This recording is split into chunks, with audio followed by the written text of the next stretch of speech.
Welcome to the Squad Games Podcast. Squad Games Podcast.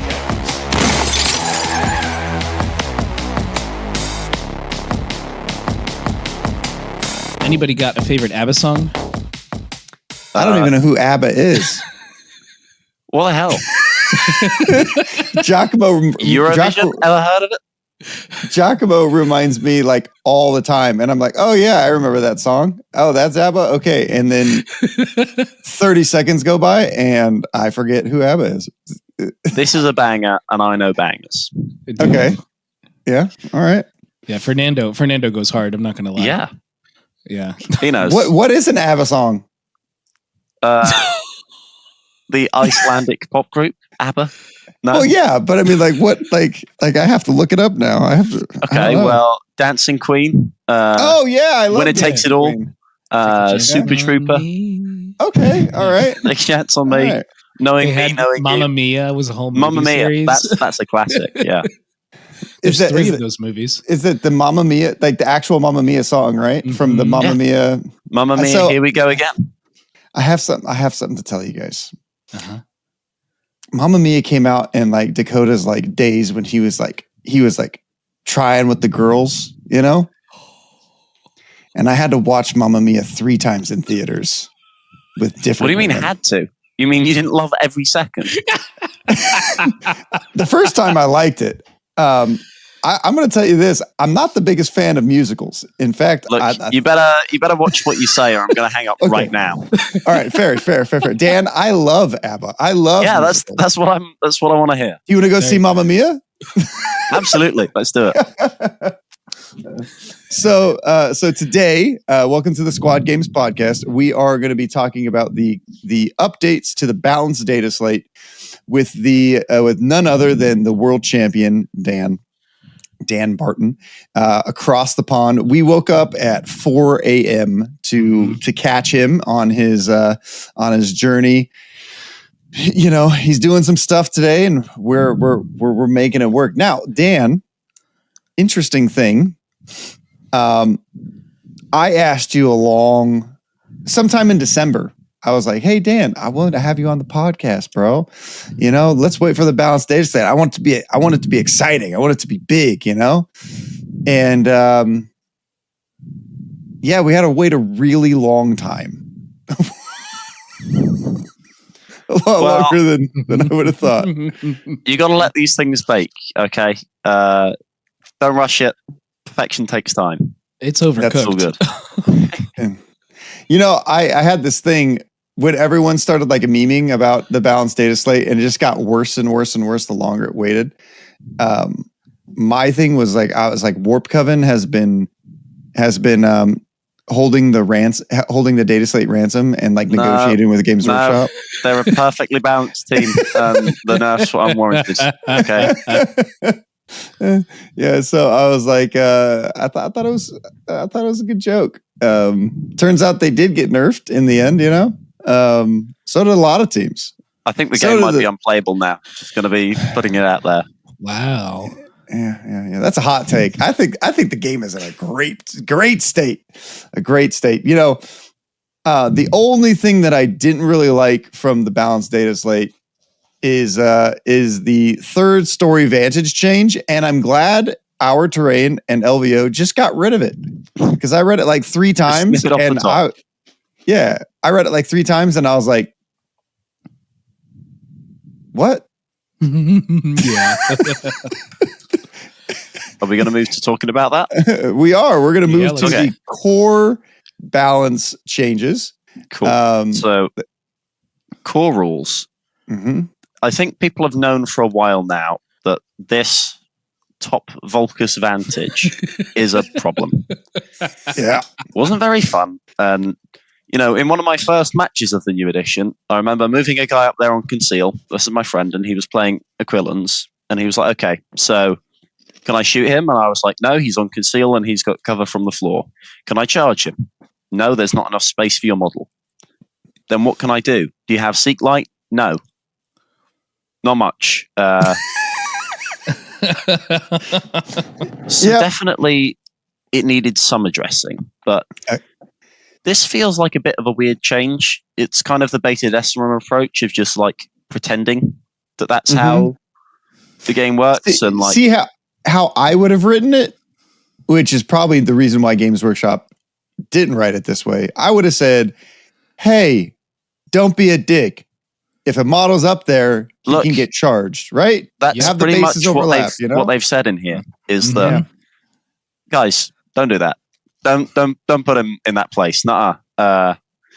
You have to put it in a place now where you only get one model up there, which I guess prevents you having two gunners with accurate 2. I don't know if that really happened, but you now also need to be able to charge them.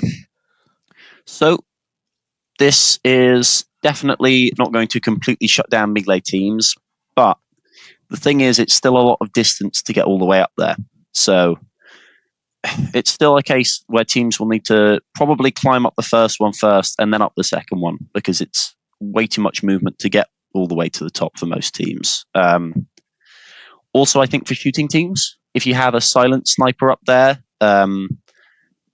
that's still going to be something that teams just can't answer. And you still get cover from the floor. I think people have talked about, especially John Reeves has talked about doing exposed for that level of Volcus, which I think would be a good rule and maybe should still happen.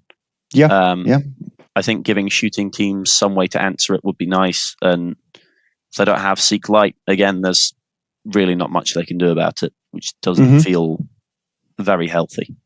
Yeah. So two interesting things I wanted to tell you, and I wanted to see how, like, as judges, we ruled it one way at LVO, but there's a couple questions that were not addressed by this document. Maybe it'll be in an FAQ, right? People were trying to hatchway fight since it's within 2 inches of a door, 2 inches above the door, like on the second story. Since you could measure from the top of the door within 2 inches. And I was like, guys, that's very much like FAQ'd, right? I'm pretty sure that was something at the start, but then there was something about they had to be on the kill zone floor for that to work. So we were trying to remind people that they couldn't do that. And then there were people trying to climb a ladder and then jump off of the ladder, mid ladder. And I was like, no, you have to be on something. So on a vantage, on a fire step, on something like that. Kill team players really have no shame. They have like when you realized before they amended the little rampart things on the ruin here, people were tucking their model behind that tiny bit where it sticks out above the floor and saying, I've got cover from that, you can't shoot me. This F piece, right? Yeah, that's the one. Now it has insignificant. That one skull was keeping your model safe. And people say, oh, they're supposed to be ducking and diving, but I just think diving behind that amount of cover seems difficult. You're still getting shot. Well, there's another interesting one. They've added G to have accessible, since it is less than 25 millimeters. I mean, our MDF terrain, I specifically made 32 millimeters wide because I wanted that play for people to go in and out of this space. That's technomancer discrimination. You're not wrong. And Patriarch. Mostly when I design things, I think about the Patriarch, and then I just try to make his life miserable because he's a Tyranid. And, I love getting written into books like the Dwarf book, the Tyranid book, if they had how to write. But I thought you were just a Marine supremacist, and you're like, only 32 millimeter bases. I like Eldrad and I like elves. I'm an elf guy. Boo. I have 14,000 points of elves, over there. A lot. That's quite a lot of models. Yeah. Some people say I have a problem. A couple of other core rule changes. So They did. You can't do the ridiculous fly counteract thing. So thank goodness. Yeah. I was not personally a massive fan, but the new fly rules allow you to remove and set up models, and it's now the case that you can't do that during counteract. Well, you can do it, but you can't go more than 2 inches because technically, the restriction on counteract was move more than 2 inches, and you weren't moving, you were being removed and set up. So you could counteract and zip 7 inches across the board if you were Corsair's Shade Runner. And on Into the Dark, it could go through rules. Very fair, very balanced. Very balanced. And another interesting thing about counteract is it looks like they also got rid of guard on counteract.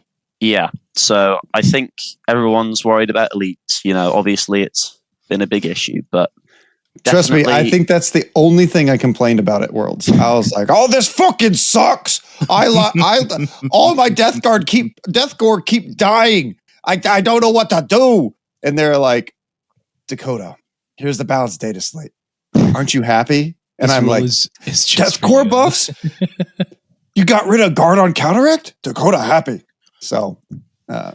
Yeah, I think it now does give teams with final say something to properly do during that and not be like hit back, because definitely it was a problem for you to move into a room and once they're out of activations, they hit you with guard and then they go back on guard. So they're just completely stopping you from moving into that room. You have to lose 2 models for it, once for the guard and once for the counteract guard, and it's just not something that any team can trade with effectively. Agreed. Counteract's still really good. Definitely, I like the change to it this edition, where rather than just standing there like a chump after you're out of activations, you're playing the game, but slightly less. Yeah, another interesting change I think we forgot about with the terrain is the barrels. The barrels now have blocking. Now we knew this from Worlds. They came out with an FAQ the day of, and we used that same FAQ at Worlds because there was nothing about some of those changes and stuff. And we had some barrels at the event. But blocking is really interesting, and how they ruled blocking is also very interesting to me. That if your base is slightly under it, you essentially can't get shot unless if it's poking out on the other side. Unless if they can see both other sides of your bases, which is essentially you have to like move almost completely to the other side.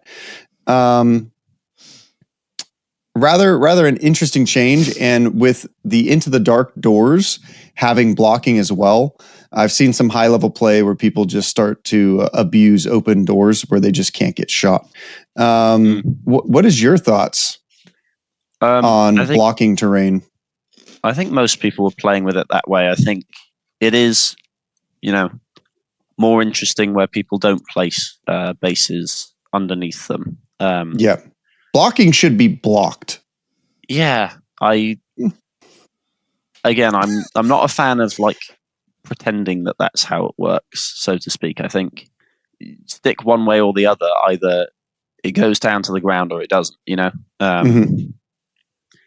But definitely, this seems to be how most people were playing barrels before. I know it was in the weird place where rules as written it provided cover from vantage, but not from the floor. But it seemed a bit harsh for someone to move up to where they obviously thought they were within cover, and then for you to go, "Yeah, I'm going to shoot him because you're not actually in cover there." That too. And now the last core change is to weapons. And Dan, can you tell us simpletons, especially myself, exactly what this is saying? Is this referring to like rending and all of those kind of abilities? I think this is specifically in relation to a couple of things. So I think it makes a difference to Plague Marines with Toxic. So if you're able to poison an operative during the activation, the weapon damage doesn't increase because they get poisoned, and then the weapon stats don't change during the activation anymore, or during the action. And also Void Dancers, it makes a big difference. I know that this is how it worked last edition, but specifically it came up at Worlds with my friend Bart, and the judges did... I know what this is referring to. About this, I think. I can't remember which way round, but it's the case that when you strike and injure an operative with Void Dancers, that will reduce their weapon skill. Mhm.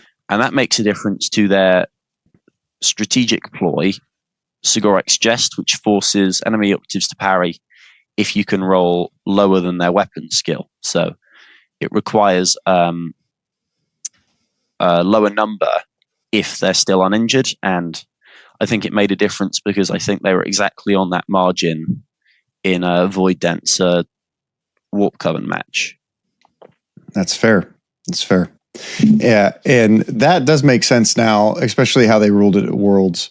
If anyone's looking for those, the World videos are going to be coming to the channel quite soon. Giacomo is actually coming over tomorrow, and we're going to be cutting and editing all of the Worlds videos and LVO videos and putting 2 up a day. So it's going to be a fun time on the channel. If you like battle reports and you like watching Warp Coven, it's going to be a good time.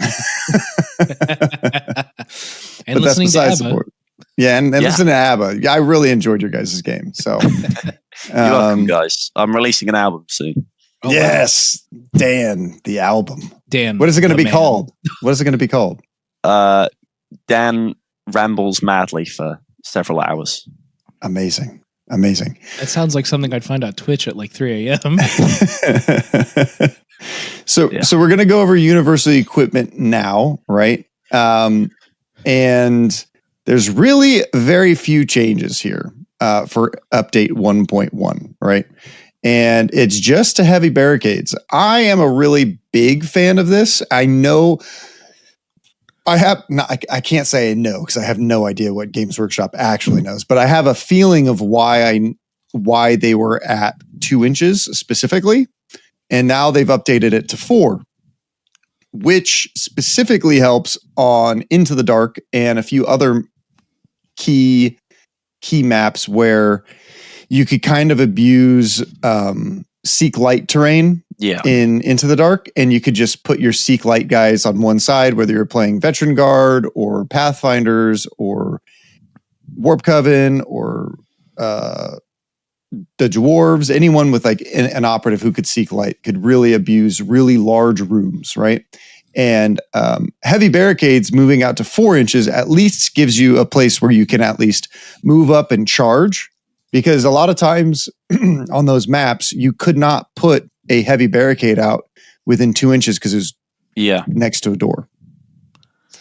I like it.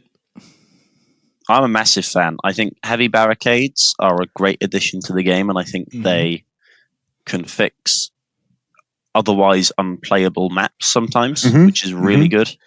They're very nice for mandrakes. I know that for mandrakes, it was often Into the Dark is really tough because you don't have that area of shadow that you need. And now they can put one down with the heavy barricade, which is cool. And especially I've got something written down here about spotter style abilities. So Death Corps get one. It's just about the only good thing they get. I know. But sorry to call you out like that, but I mean, you're fair. It's fair. I didn't make the rules. Trust me. You'd have made played the team. I would have kept the 3-5 damage on hand axes. Yeah, I think the team would actually be right now with the buffs they got. If the hand axes were still at 3-5, I think the team would be very, very good. Not sure because they're already pretty good, huh? Not sure I agree. You don't think so? Well, I guess we'll get there when we get there, right? Yeah, we'll get there. But yeah, heavy barricades within 4 inches, massive difference. You can now, it's not wholly within 4, right? So you can now angle it and give yourself even more of a thing. But it's possible to stage into those really long shooting galleys on Into the Dark. And Did you guys notice, at least on this PDF, if you read heavy barricade in the update log, it says 2, and then if you go to the actual equipment, it says 4? That's weird. That is very weird. That's why I was confused. It's like, I know it's 4. Why is presumably it's 4? Why would they add that if not for? Right. Why is the update log say 2, but the terrain piece says 4 when you go to it? Yeah. That must have just been an error.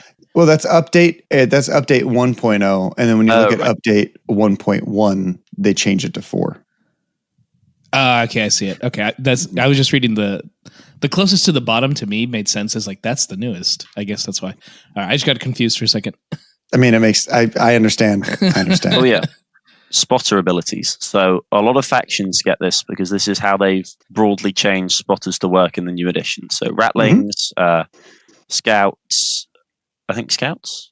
Hearthkin Salvagers. Exaction. Yeah, Hearthkin Salvagers, Death Corps, the Breachers cat unit as well. All of the spotter abilities have been changed to Seek Light and Ignore Obscuring. Yeah. Really impressive on Galadark because you have some of those ones which just like one side of the board is a massive open room. If you move into there at all, they're going to spot you and then they're going to silent sniper shoot you. And that leaves you with two options of slowly lose models to the spotter or completely stay out of the room. Neither of which feel all that fun. You're right. It's one thing that Deathcore was good at, and now we suck again. We suck again! That's how it goes. But I still think the spotter, to force them to take the heavy barricade equipment, is really solid. Because a lot of teams are very equipment hungry. They can't really afford to be doing that. So, and some people will try to get away without having to buy it, and then you can punish them for it too. Yeah, exactly. Some people will even some teams they'll be like, I can't afford to do that, and the spot will still be really good. I think. Well, they have super conceal. Yeah. Or you can just be a ratling and just not be seen over a normal barricade. Yeah. No visibility. Can't shoot me. So I'm a big fan of this. I think they also didn't have heavy barricades specifically within 2 inches because it seemed to be the design intention that they didn't want people putting a heavy piece of terrain on an objective because it's literally there's no map that you can put that's within 2 inches of your deployment zone. It seems like they're like, oh, this is a big enough issue that we're willing to walk that back. If that was even a design choice in the first place, because I could be completely wrong. So now, like you said before, there are some maps that are kind of really difficult or unplayable. Or you could use it as a piece of blocking to make sure that, somebody can't get on your objective on a lot of different things. But then at that point, take razor wire, really. Yeah. But I'm pretty excited. I think things are moving in the right direction. So it took a while for Universal Equipment to get good, but it's getting there. Next up, I did want to see a different change. I think as of right now, ammo cache and comms device. They don't see very much play, and I don't think they're very strong. So what I want is to see them get combined, like utility grenades or explosive grenades. So you get maybe one of each, or maybe you're allowed to take 2 of the same one. But that's a cool idea. Yeah. Imagine the Ratlings getting 4 ammo caches. Well, I think they would get 3 ammo caches if you were going to do that. So they get +1 instead of +1 each time. Okay, I could feel that. Could you also live with it becoming an equipment that is attached to a model? So like when I take comms device, I'm giving it to someone that's has to increase their range, so they always have it, and I don't have to rely on them just being stuck in one spot. Yeah, but they made the little funny terrain equipment like. Okay, it looks hilarious to me. You can paint the screens with stuff and haven't be playing Civilization, right? Or Pong. Yeah. So there's another one that's interesting to me. Mines. I took mines almost every time at Worlds because I needed Deathcore to get every single advantage that I could and every single damage that I could because the team just couldn't do damage. No one stepped on it. Not once. So I was like, what am I doing? Why is this ever being taken? That's another thing I would like to see somewhat changed, it's kind of unplayable in a lot of things. especially in Into the Dark. You can't put it within 2 inches of a door. So if anyone walks into a door, almost every model can just shimmy around it anyways. Mhm. I think it's a little bad in my opinion. Sure that you can make it so that you don't get charged from one way, but then people just move around it. Ask me how I know. The most successful mine story I've heard was someone used a ventriloquist to dash their opponent into a mine. But it was their own mine. They had placed it, and then they got too close, and the ventriloquist dashed them into their own mine. So they went, oh, wow, now I feel silly. Yeah. Or you can use the Nux guy, right? Yeah, you can use the Nux guy. Those are Patriarch can also do that. Yeah. Yeah, those are fun. Those are exciting.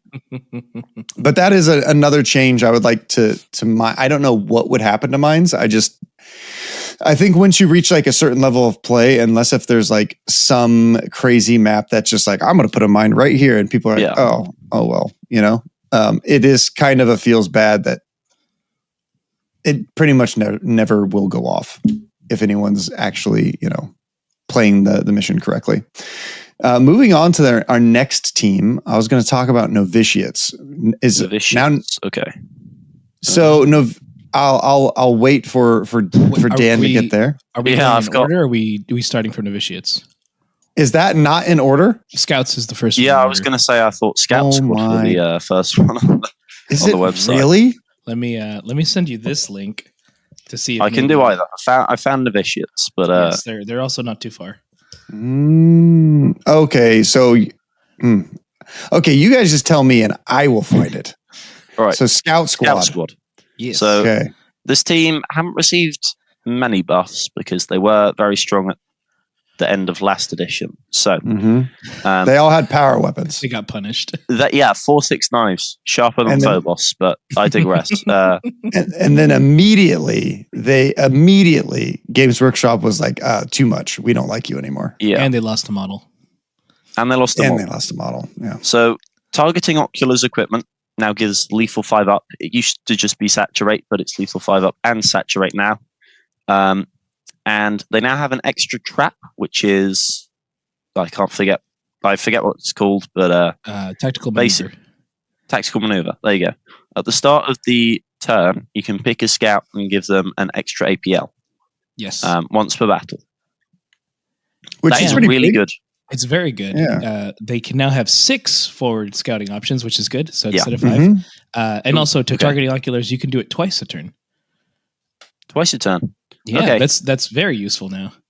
So these aren't going to massively swing where they are in the meta, but scouts have an issue of fast APL, as I've called it. I've not heard other people using this term, but a team's ability to quickly generate extra action points. So stuff like the Overwhelm ploy that breaches have, stuff like the Wrecker Crew, things like the Zinch ploy for legionaries, where you gain an extra APL at the start of the activation, or the Star Striders one. Jaegers are a team where the faction mechanic is fast APL. That kind of thing, where your opponent will look at the board and then sort of think, okay, where are you going to be moving and then shooting me, and where are you going to be moving and dashing and then shooting me, or opening a door, charging and fighting type of thing. All that type of stuff, and scouts can now do it at the start of one of the turns, which, as I say, addresses a huge issue. It's especially going to be good if you can combine it with that free dash at the start of the turn ploy. So maybe you APL boost a shotgun guy, dash them closer, and then have them move, and then have them double shoot the shotgun into 2 guys and score a double kill. Absolutely. Yeah, I think scouts are so I've heard some interesting stuff. I was talking to a couple people about the Balance Dataslate. I was working in San Diego for the past 2 days. So I had like a 6-hour drive down, which is exciting. And then I worked all day. I had a 4-hour drive back. So I got to talk to quite a few people. And one of them said that there's a local running scouts that is starting to do pretty well. And they're just being held back a little bit, and they're wondering if this is going to be enough to make it so that they start to place. I've heard a couple people say scouts are actually a lot better than people are giving them credit for. I think so. I don't know if I believe them. But, I gave them a crack this edition. and? There used to be a stat check team. Mm-hmm. It used to be chewing through 101 models with amazing melee. Now they're a lot more tricksy, so the tracker's really good. Deploys are a bit better, I think. And they've just generally got more stuff to do. The warriors can do a free utility grenade every turn. And they do have one of their scouting options used to be you stun one of the models at the start of the battle, -1 APL. Mm-hmm. Now it's at the start of a turn. You pick a guy within 6 inches of any kill zone edge and stun them. And that is really powerful. I played it with my friend's Wreckers. He moved up a melee model, and I went, okay, I'll stun them. And he can't really do anything because. So do you have to use the stun at the beginning of the turn? Yeah, at the beginning of the turn, but it'd be stronger if it was after. But yes. Oh, it's still really good. Like someone takes initiative and then they only have one threatening model, for example, you stun them, and then that's it. They can't do what they want them to do. Their plan is ruined. They've still taken initiative, so you're still getting the extra command points. And at that point, I could see them being a nightmare for mandrakes. Mandrakes don't like stuns. Galapox as well. Any like 2 APL team where they really need those guys to be scoring kills, it's going to be rough. Extra homies. Okay, cool. All right. So what's up next on the Balance Dataslate? Galapox infected. I think. Yeah. Okay. So this is a team I was actually playing just before the Balance Dataslate. Really? Yeah. There's a whole page on this one. Oh yeah. I took them to a 3-round local, and I was able to win it. Really? Okay. Yeah. Before the Balance Dataslate. So you're telling everyone that they're not all that bad. No, I'm just an amazing player. Okay, wow. That's fair. I think ABBA has a little bit to do with it. You know, you have ABBA powers. Can you see the winner's really got into my head? Anyway. Specifically that 3-round event. Got it. All right. Yeah. They're not a great team, but I actually... something that's funny. I played this team. I got to play this edition early. And I specifically played somebody playing this team, and I was like, oh my gosh, Gellerpox are so cracked, dude. They just destroyed my Deathcore. It turns out I was very wrong. Deathcore were just that bad. Sorry, go ahead. I don't think they're very good. I think they're one of the worst teams out there, but they do have some tough competition between Deathcore and Bleachers. Do you think they're still the worst team out there with these buffs? I think it's hard to say. Okay. Probably. But that's fair. They have 5-inch move now, which is really punishing. Mm-hmm. And they also have disgusting this is their big, well, I guess let's go through it in order. I think this is their biggest change right here. It's my favorite.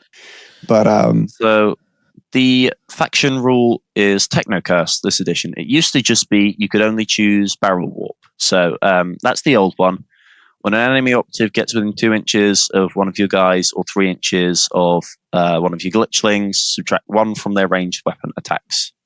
Helps keep your guys safer from shooting, especially that's the range where they break cover. So if you're on conceal, they'll be losing a dice if they come up and shoot you. That part's unchanged, except it used to not be a 2 inches aura from your Hulk. It was in the last edition. They removed that, and then it was like they really need that, so they've given it back. And that also links into the Plague Bellows equipment, which used to give that 2-inch aura on the Hulks, and it now means if you're more than 6 inches from an operative shooting you, you can retain a dice result of 3 as a save. No. So it's a bit like the armored bodysuits from Inquisition. You essentially get 1 4-up save I don't really think it's that good, the new Plague Bellows. I mean, it used to be useless, and now it's actually useful. It used to be mandatory and shouldn't have been, but Plague Bellows, I think, are not going to be that good right now, just because I think this is not a team where you're getting shot from more than 6 inches range, because if you're on engage, it's because you've charged someone that's close. That's fair. Yeah. So Yeah. that's a change. Viral Vox Static is now 3-inch aura on most of your guys and 4 inches on the glitchlings, and that is they can't generate extra APL. So this will be really good into a couple of matchups, into Wrecker Crew, because they really want to generate their extra APL, and this is really good into their faction mechanic. Maybe Jaegers, I don't know. I still feel like Barrel Warp will be really good there. One thing I will say is I enjoy that they made this 3 inches. Oh no! Wait, is it 4 inches? Or it's is it 4 3 inches on the glitchlings, the little guys. Okay. Since they used to be mission action monkeys, now they provide the curse instead as their main. I wish it was Useful. 3 inches on every operative. I don't know why they keep changing. I want all the auras just to be the same size, because it can get kind of confusing sometimes. Yeah. You know, like they changed it on every team, and it's just kind of annoying. That is how it worked. I think it's just a case of, for the balance of each of these faction mechanics, they need to have different ranges, because that's fair. Yeah, Barrel Warp is more powerful than Viral Vox Static. Yeah. I tried this against Hand of the Archon. Probably I was better off running Barrel Warp in that tournament, but maybe with the extra inch range, it is worth it, because I felt for their pain tokens, they might be converting that into extra APL. And Volgar now curses an objective this edition. So Barrel Warp doesn't give an extra effect, but Viral Vox Static minuses 1 from their APL if they start their activation on the objective you've cursed. Screaming Rust Spikes is the final one. If they discard any attack dice, they take 1 damage, or 2 if they are on the cursed objective. That's now down to engagement range, so technically that one has been slightly nerfed, which I also think is a bit sad. I haven't tried it yet, because I haven't ran into another melee team, but it doesn't strike me as being very good. I think it might be good against like Chaos Cults, because Chaos Cults are, I think, pretty good now.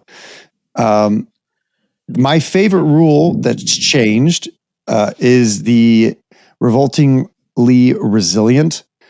Yes. I don't know why it wasn't Disgustingly Resilient. It's revolting. It's on a 4. Yeah, I know. It's a 4-up now, which is actually really, really big, considering how big some of those models are. And you get a roll for each dice until one hits, right? So like, a 4-up is really, really good. That's why, and with more wounds, so Hulk's lost a lot of durability this edition. They used to have a 5-up Feeling Pain. So for every damage you take, you roll a dice, and if it's a 5-up, then that damage gets ignored. Now it can reduce damage of 3 or more. So they're taking the damage, not much you can do about that. It's more effective against volume of fire than big single target weapons, because it will reduce down to 2 rather than like 6 to 5, which is impactful. On a 4-up's much better. I did find in some of my matches, I was like, wow, I've not made a single damage reduction roll this whole game.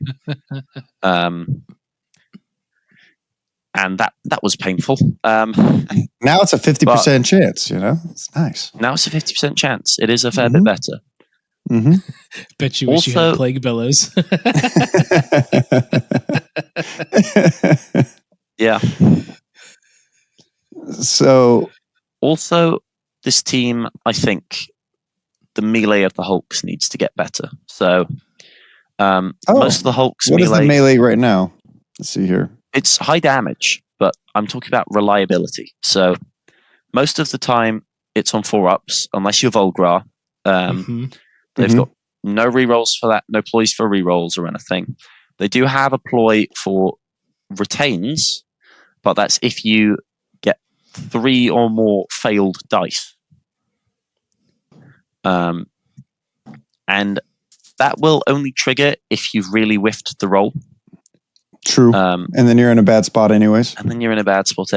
So it used to be if the total of your fails was 3 or more, which would then maybe be like you get one fail of a 3 and 3 hits, and then you go up to 4 hits, which was really nice.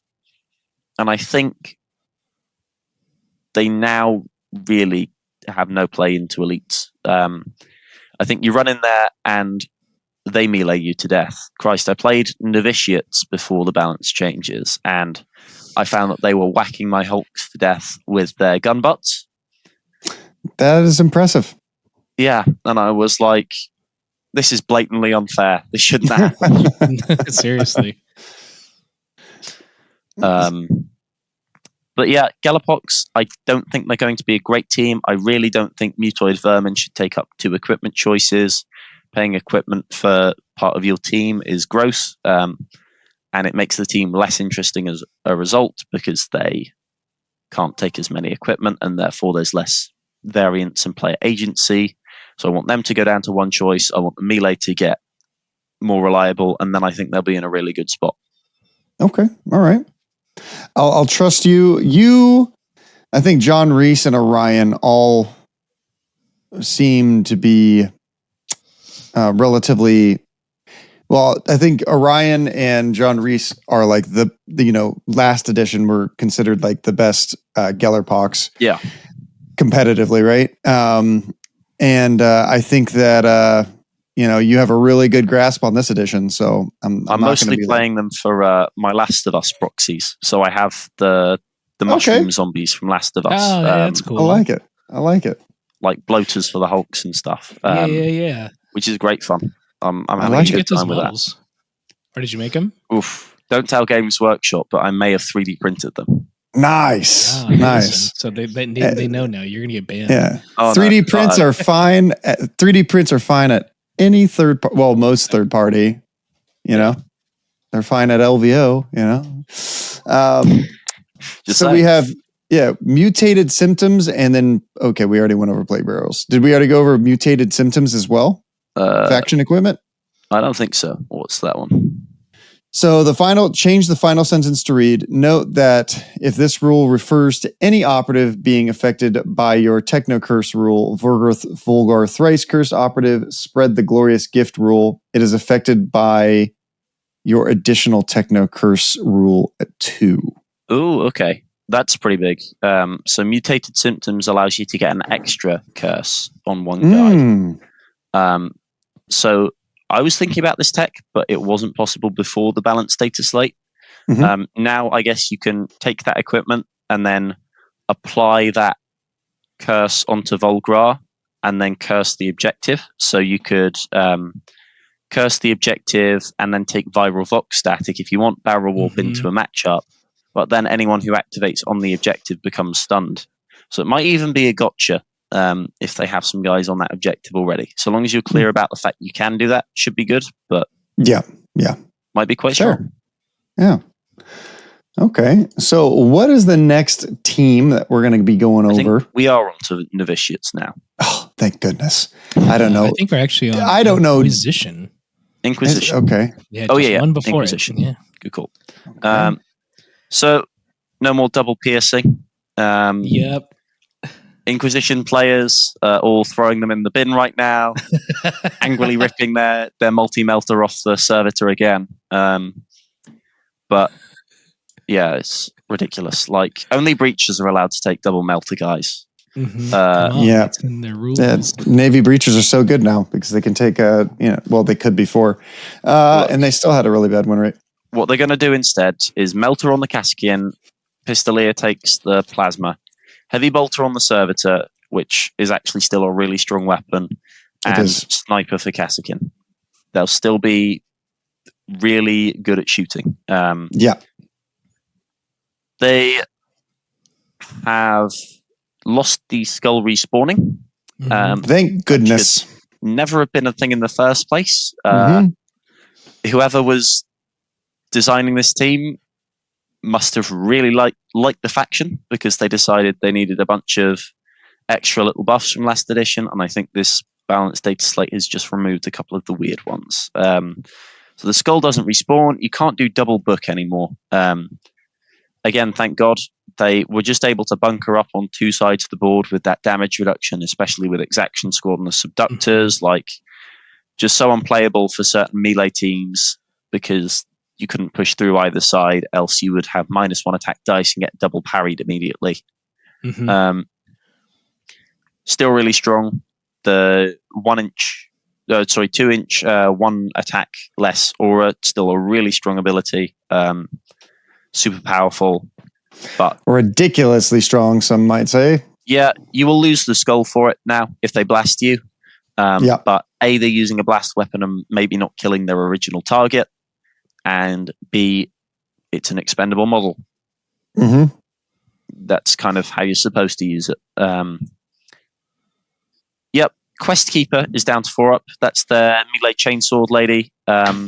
Who was a phenomenal operative before, still a great operative. Still a great operative, but needs a bit more support to work now. I think you do kind of need your Quarry or your Mystic buff, or maybe... or you take the Exactant now, right? There's other operatives that you might change out for it. Interrogator, who I believe every Inquisition player describes them as the mathematically worthwhile operative.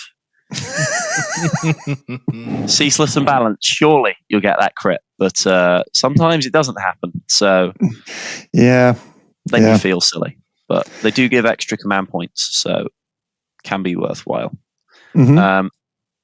Servo Skull equipment, free mission action, used to be once per turn, it's now once per battle. Thank goodness. This decreases their action efficiency. Again, it's a good change, but it still lets them do this 4 APL move of move, dash, servo skull open, and then with an extra APL from your Kassakin Supercoms. Shoot, probably with a 4-inch indirect deploy. So this was a pain in the arse because on Gallo Dark and on open as well, but mostly Gallo Dark is where the servo skull impacts it. That was such a powerful threat range, just running that far forwards up the board, being able to open a door and shoot into a guy. It gave you non-reciprocal threat ranges because maybe other teams can't get that door open as quickly. And it meant you had to stage further back, which is annoying for Inquisition because they're supposed to be a slow team. That tech's still very possible. It's just going to be once per game now. Yeah. And it looks like armored bodysuits have gone up to excluding the Tomb Skull. So that's nice, you know? It was weird. I remember someone did take them in Worlds. I shot the Tomb Skull. He was like, oh, look, a 4-up. I was like, that really applies to the skull? And he was like, yeah. See, you just, when you do that, you just have to like make a little helmet, like an Imperial Guard helmet, and just put it on the skull. That would actually be kind of cool, you know? Be like, I like the look, idea that he's like barely floating around with a Kevlar vest he's lugging about. Has the vest on. So when he saves, it's really they just shot the armored vest off. I like it. Yeah. Mystic can't double buff anymore. There used to be a text which said you could give out both the defensive and the offensive buff. The buff is really powerful. It's either fail to normal or normal to crit, both for attack and defense. But I believe that text was functionally broken anyway, not as in it was powerful. I just think there was something about you technically couldn't do it rules as written. The defense will just now never see play, I think. You always want the offensive just to guarantee your kills on your melter. So what is the offensive? So that people don't know that are... Yeah, so you choose a model within 6 inches of you. I don't think they need to be visible. And then guidance until the psychic? Mystic next activates. Yeah, guidance. Until the Mystic next activates, which is really powerful because you can do it on a ready operative, have them go, they go and get the bonus, and then they go again and get the bonus, and then the Mystic does it to someone else, you do that twice more. But it's, fail to normal or normal to crit. which makes them super reliable. They can always get that crit. So for the Enlightener, they get the crit they need to score a kill on an 8 wound model. For a Melter, they're doing all those mortal wounds. Yeah, allows that's them to amazing. Spike. Yeah, It's go up to ridiculous. 4 hits more easily. With Ceaseless, with an extra attack, this team is actually one of the strongest combo teams in the game, as well as being a toolbox team. Got the ability to get a 5 attack Melter with Ceaseless and Mystic buff. Stupid. Ridiculous. Probably the best shooting in the game. Yeah, you might just with an auto crit. Which is not even severe. If you roll a natural crit, you go to a second one and rinse them for 8 mortal wounds. Yeah, it's crazy. It's crazy, and you know what? That's how your Volgar Thrice Curse dies. Yeah. This team is still going to be really good. I think they're probably the best horde team in the game right now. And if we see buffs on other operatives that they can take, will be strong. Yeah, so Kasrkin also got a nerf that does nerf this team. I think it's important to talk about before we move on to the next team. Let's talk about the Kasrkin changes, guys. We'll just throw that in there as well because it's one. Yeah, just one quick one. Kasrkin are a team that have been struggling, so they have received a nerf.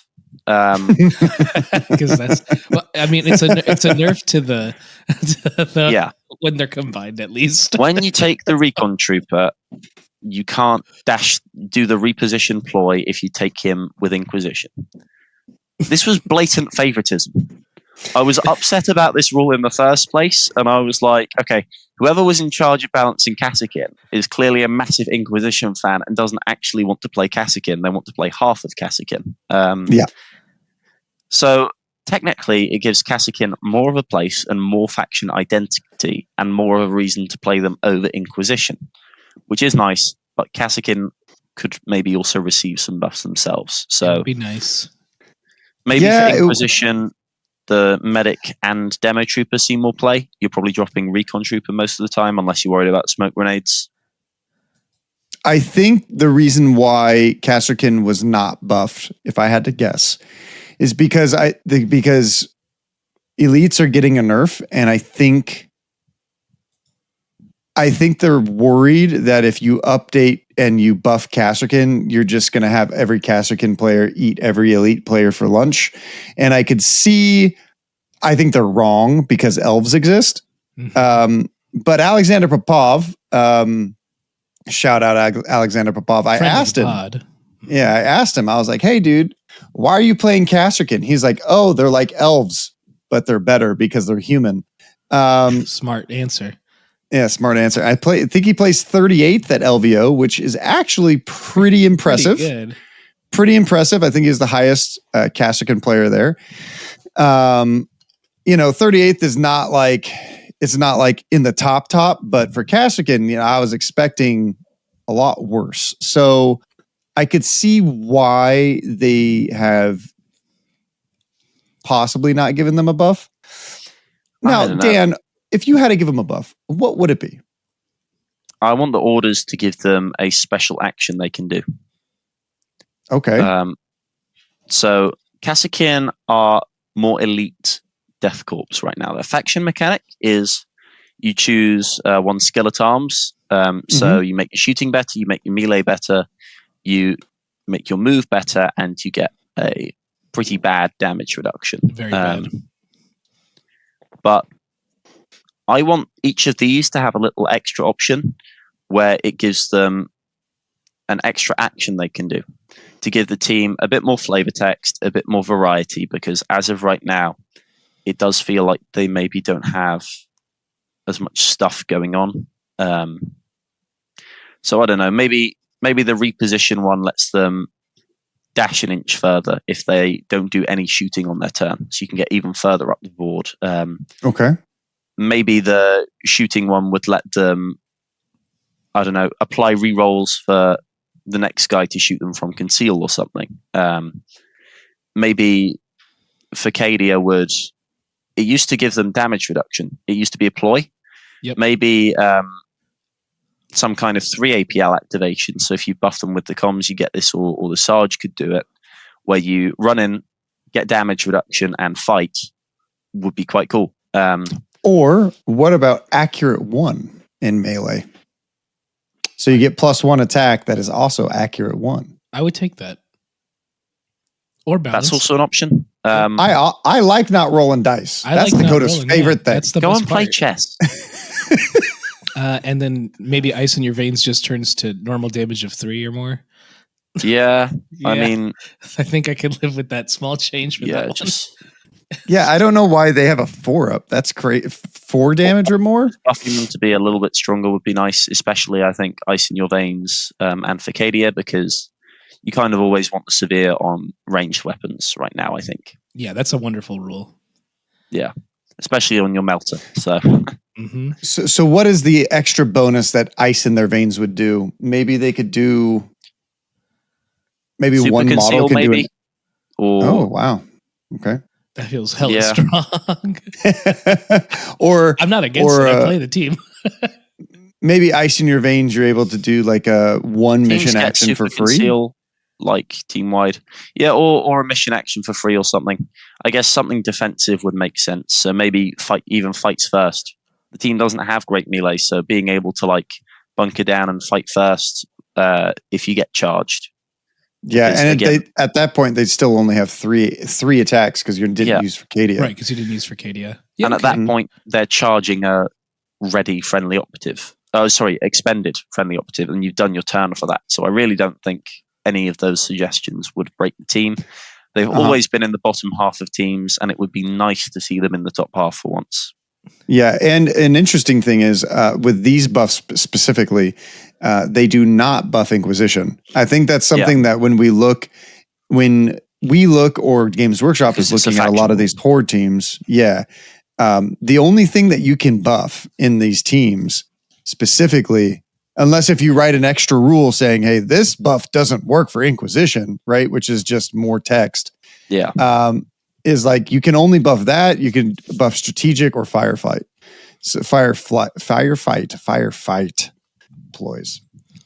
So before you criticize us on the internet, or you agree, do you realize that like we can't go buff, the combat medic who already heals for free, Right, because like- it just makes Yeah, Inquisition are Inquisition better. gatekeeping 6 other teams. So yeah.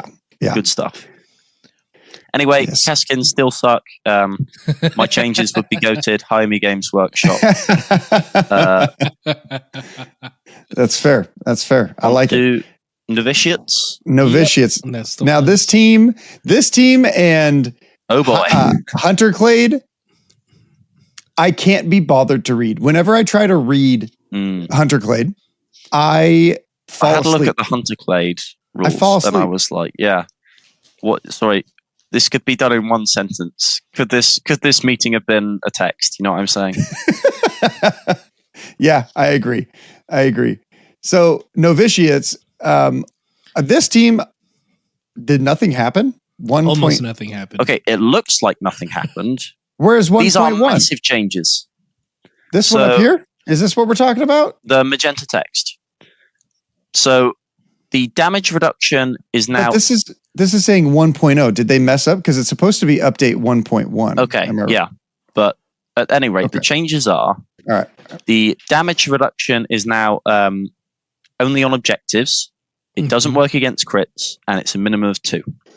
And the healing used to be D3 plus the amount of faith points you spend. Now it's just D3.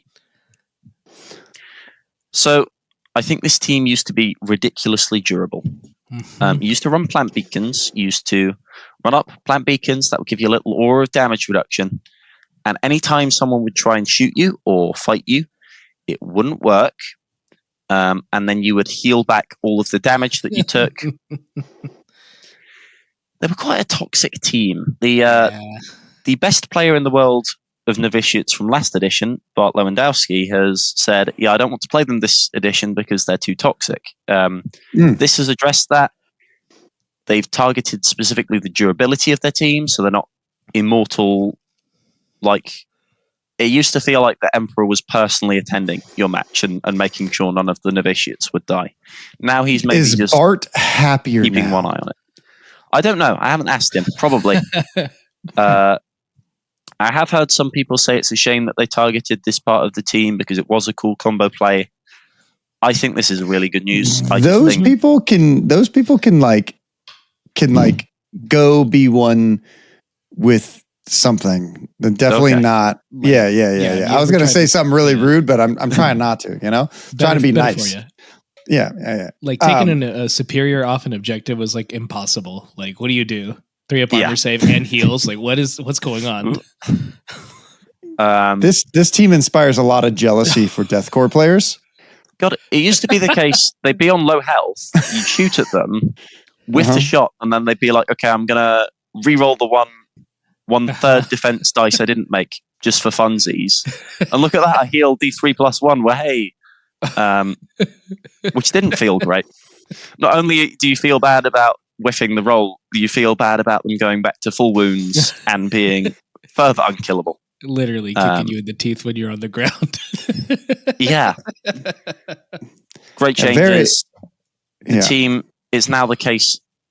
Plant Beacons maybe isn't the only one that we'll see play. We'll see some confirm kill, maybe some security played, and the rest of their ploys will see play. They've got some really good ploys. We didn't see them because 2 of the ploys were ridiculously busted. Yeah, I totally agree. I still think this team is going to be amazing, to say the least. And I'm looking forward to. They're definitely not going to be bad. Like, yeah, at minimum, still A tier in my opinion. Like these are cool and everything, but the team has so much more. Yeah. And now the rest of the thing is like people might. So this happened to Orcs last edition, the Commandos. Like people were like, oh, they're actually not that good. And then they were like, oh, they're kind of good into cults. And then people started playing with them a lot. And then they're like, oh, all this hidden tech that no one knew. Sneaky get 3 times up the board. And you're like, wait, what? I have a feeling that people are going to do something similar to this team. It's nice because we'll see some of their other cool ploys. Exactly. All right. On to Breachers. So, Breachers. This faction is my baby. They were the one I learned the game with and I played with for most of the last edition. But I'm a Warp Coven player. I've always been a Warp Coven player. I don't know what you're talking about. You didn't change to a Warp Coven player? See what I did there? No. Okay. So the leader used to give a free order in the last edition. It didn't at the start of this edition, and they've given it back. Thank God. The team is very command point hungry. They have a lot of cool and good ploys that they need to be playing, and the order is something that they just need. They've also allowed you to, this edition, the leader, when they activate, can move the order. So it's a 3-inch aura of Ceaseless. If you choose the attack order, it's Ceaseless on your attack dice. If you choose the defense order, it's Ceaseless on defense dice. Or reroll all of the same result, because technically Ceaseless isn't a defense dice keyword. And now they can replace the order with the other one. So if you put the defense order down, you can replace it with the attack order, or you can move it. And this is similar to last edition, right? Yeah, except they weren't able to move or switch it. They just put one down for free. That's pretty gotcha. This is cool because the defense order sees play. Breachers used to never play that ploy because they really needed the Ceaseless for combo potential and damage. And now sometimes you'll put the defense order down, hold out for a couple of turns, and then switch it into attack order with the leader. And that's cool. That's a good change. It's nice to have a ploy that isn't just dead weight. And maybe there is a time and a place for it now. Over to the damage reduction. So the damage reduction has seen really hefty buffs. Firstly, your territory. It's pretty crazy. It used to be, that's not the crazy part. It used to be only if you haven't moved more than a dash. Now it's also if you're within your territory at all. So crucially, you can now charge into a guy and stay in your territory, and then fight them still with the damage reduction, which will help them punch up. Really good against. I really full like hold them back. Yeah, it makes security. Yeah, contain is going to be really good right now. But I think the other one is not a good change. So the damage reduction used to be reduced damage of 4 or more to a minimum of 3. Now it's 3 or more to a minimum of 2. And when Breachers released last edition, they had this damage reduction, and everyone realized it was seriously problematic. So they nerfed it. They've done this again. I don't know if they've decided it's not going to be as much of an issue for this edition for certain reasons, but that's how they've decided to greatly increase the strength of the team. And I'm not massively a fan. I think it's problematic. I think it's matchup skewed. So you now dunk on any team which uses bolter style profiles as their main weapons. So Phobos, they're now really good into again. Maybe even Shuriken pistols, 3-4 down to 2-3. And Kroot, like 3-4 shooting and melee. It's going to be really painful for them now. Also, Flamers aren't going to kill Breachers because it will be 3-3 down to 2-2. So it's back to face tanking the Volgarth Flamer. Yeah, this is I think this is a pretty big change to the team overall, and I still don't know how much it really raises the team. I think it, like you said, it probably definitely skews into certain matchups, but I don't think it really like. What do you think? Because you are the resident Breacher. I've only been wronged by Breacher players in the past. They really like to eat Deathcore or Veteran Guard back in the day for lunch. So yeah. What do you think? Where do you think this team now sits in the meta? Are they playable? Well, they used to be the worst faction in the game, probably. Correct. It might have been Deathcore.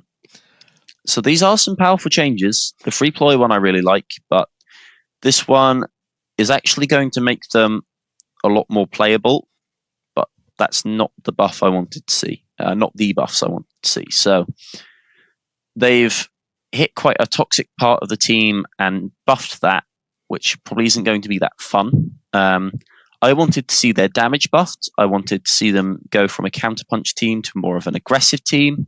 I wanted to see them rush through doors and your hatch cut a hole and blast people to shreds. So I wanted the shotguns to go to 3-3 Dev 1. And I wanted them to gain severe if they move through accessible terrain. That would have been cool. That would be really cool. Yeah. It would give combo potential with the hatch cutter hole. Because that gives accessible now. It would have given combo potential with the punishing of close assault, which has also been nerfed this edition. And just it would have made them very deadly if you get close to them. Because they're breachers. Because I feel like that's what they're supposed to do, is run forwards quickly through a space and then shoot people or bash their face in for a lot of damage. And it's a bit sad that they've only changed the defensive part of the team, and they now really it's pea shooters, I think. I think one of the most interesting things that I've noticed about this edition is the core play identity from last edition to this edition for a lot of teams, right? Like they changed the core identity of Deathcore, of Imperial Breachers, of even Novitiates, so that they function just dramatically different. And it almost seems like sometimes they have like this new idea of the team that they're just trying to like really push. Similar to Necrons, when we get to Necrons, I'm not the biggest fan of the Necron changes. But now, if they ever walk back any of their change, if they do what I want them to do to Necrons, the Necrons will be the worst team in the game. So, I think that like it's just interesting. Pyrotech hater. Well, my homies hate I don't. Pyrotech. I don't like. We'll get to them. But I think that like similar to. I didn't realize that Navy Breachers changed their identity so much, but I would love to see them be an aggressive combo team, which would be I'm sure a lot more fun to play rather than just sit back with my 2 Meltas. If you come to my territory, then I'm going to kill you. And it's just like, it seems like a really boring, pedantic, normal play style that we kind of have in this edition of just like, I'm going to wait for kill op. I don't want you to kill me. You don't want me to kill you. And then just wait for something to happen. It's also the case that one of their ploys, deckhand, and one of the equipment choices, they are both completely dead weight when you're not playing on Into the Dark. So that's rough. Yeah. They have an equipment called Hatchway Override device, which lets you do a free hatchway open once per turn. Really powerful on Gallo Dark. You're never opening hatchways on Vulcus, or any other open map for that matter. So again, it skews the team. I want it to have an open equivalent. So something like once per turn, you can ignore the movement penalty for accessible on open. When you're moving through the doors. That would be cool. Again, combo potential with the hatch cutter and helps you keep that threat range up, which is kind of a weakness of the team. And also they have a ploy called Deckhand, which is 1 command point, and you can perform a free hatchway open on a not 3 APL model, and you can do it during a charge rather than just during a reposition. Really cool on your hatch cutter, on your axe jack to quickly get a door open and charge through it. Again, it does nothing on open. I want these to be the other way around. I want the hatchway device to give a free mission action on Vulcus, and I want the ploy to ignore the penalty for accessible. Because, again, I think it's sad to have dead weight on a team. You're just playing options down when you're not on that format, which isn't very interesting, and it's not very powerful. I like that. I like those changes. Hopefully Games Workshop listens to this. I doubt they will, but maybe. Look, so what I wanted changes. Listen, I didn't get them. Taking action is different, if they listen. I also wanted different changes for a couple teams. We'll get to those. All of the teams that I'm very well versed with, we have not run across yet. What's up next? Boy Dancer. Ooh. Okay. Oh, okay. Easy change. So this has had, I believe, only one change. Yep. So the Shadow Seer Mirror of Minds psychic action, you roll 5. Yeah. Professor X mind explosion. But now it's 8 inches range. It used to be 4 range. You can do it from conceal. You roll 5d6. Your opponent rolls 5d6 for each matching one. They take d3 mortals to a maximum of 8. It's really funny. It's cool. It's unique. It's crazy. It's very Void Dancers, and I like it. 8-inch range will stop you from sniping people across the board. I think this is actually a bigger nerf than people realize, because I've played Void Dancers with Deathcore and I was tabled by Turning Point 2, by the end of Turning Point, beginning of Turning Point 3. I think that this does have a little bit to do with it, but against elite teams and stuff like that, this was I'm just gonna pop this dude's brain, have fun. So this is definitely a little bit more of a trade-off, but it's really only Turning Point 1. So yeah, because you'll close the gap fast. Yeah, so this person gets to shoot one less time, maybe. It might be all you need. I think this is not nearly enough. I've played Void Dancers recently. Isn't Bart really, really good with them? Bart's Didn't really he do good with amazing at Worlds? He did, yeah. All of their tough matchups have been brought down. This is not a massively impactful nerf. It's changed one of the parts of the team where it's really? You could do that? Okay, of course, you're Harlequins. Why couldn't you? They've still got so many other stuff like that. There's still amazing techs that you can do with the team, like charging in, stabbing someone, falling back for free, and then fusion pistoling them in the face. Yeah. The team is so strong. You got 4 free ploys across the course of the game, so it's essentially 4 extra command points. They're really good. I'm pretty sure that this is going to be the new bully on the block. I think they're going to be the best team in the game. Yeah. Especially, I was really expecting more nerfs because this team did amazing at LVO. It's done amazing at pretty much every event, and I think it's relatively. They're pretty strong. They're Welcome back to clan meta for the God. What?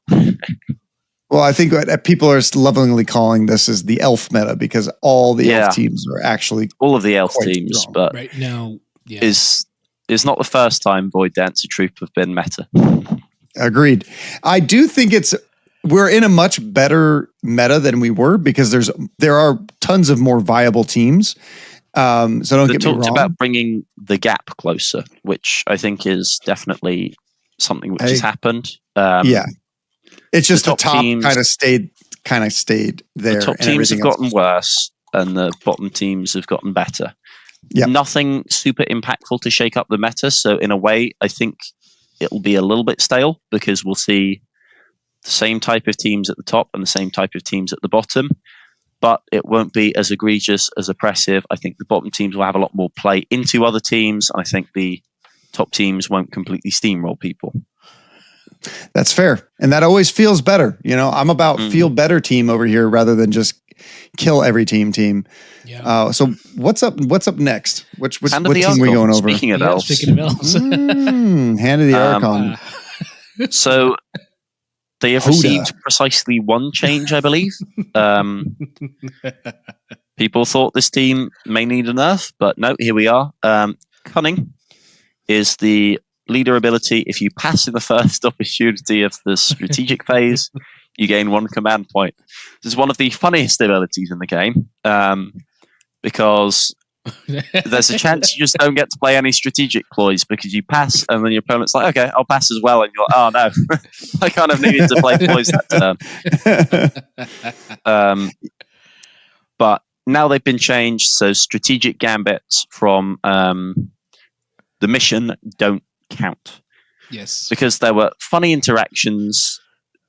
The previous one that got patched out is in a mirror match, they can both pass and not take a primary op, which is really funny.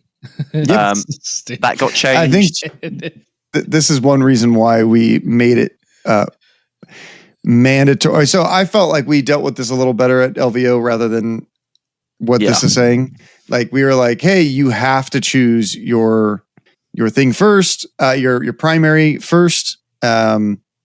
Because like this was like the specific interaction I was looking at. It's interesting how they worded it in this because it's still not mandatory for you to choose your primary op first, which is mind-boggling. I think this affects. I think that was a previous change, to my knowledge. I think this one affects like Power Surge type of thing. So, in Power Surge, you choose an objective to be surged in the strategic phase, and I think this is targeting that type of thing. Rather than primary op, because I guess if you would passed in the first opportunity and your opponent also passes, you don't Power Surge an objective, maybe. Yep. Yeah, that would happen. That would happen. From the mission pack, yeah, you're right. So technically, this is a slight buff to a powerful team. Maybe they'll be S tier. They're definitely going to be strong. Yeah, it's definitely. I don't know why they didn't change the primary op ability. I mean, did they change that? Is that changed? That you can just pass at primary op? Previously, yeah. It hasn't been. It has not been touched. So this way, you don't have to. You can ignore it, and then Strategic gambit from the mission pack. Yeah. Well, I guess the primary op is in the mission pack.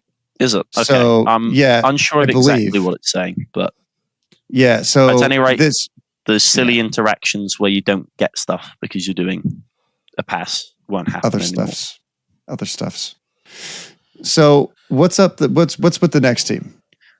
We have got Felgor Ravagers. No, Felgor Ravagers got to change. Yeah, it's Mantle of Darkness, the 3 inches super conceal order for the Shaman. Doesn't go through walls anymore. Yep. I guess it probably wasn't meant to in the first place. It's still super usable. Technically, it was easier to get value out of because you could stick the Shaman behind a wall and do it, and then he would not have to be behind the light cover, maybe. But yeah, it's still there's still going to be a really solid team, especially right Inquisition and I think Legionaries were some of their toughest matchups, and they've been nerfed. And Felgor are going to rear their ugly goat heads again, I think. Yeah. I'm not a fan of the team. I don't like how they play. I would like to see Frenzy only work if you are a ready operative or if you're already on a gauge, because that feels more thematic to me.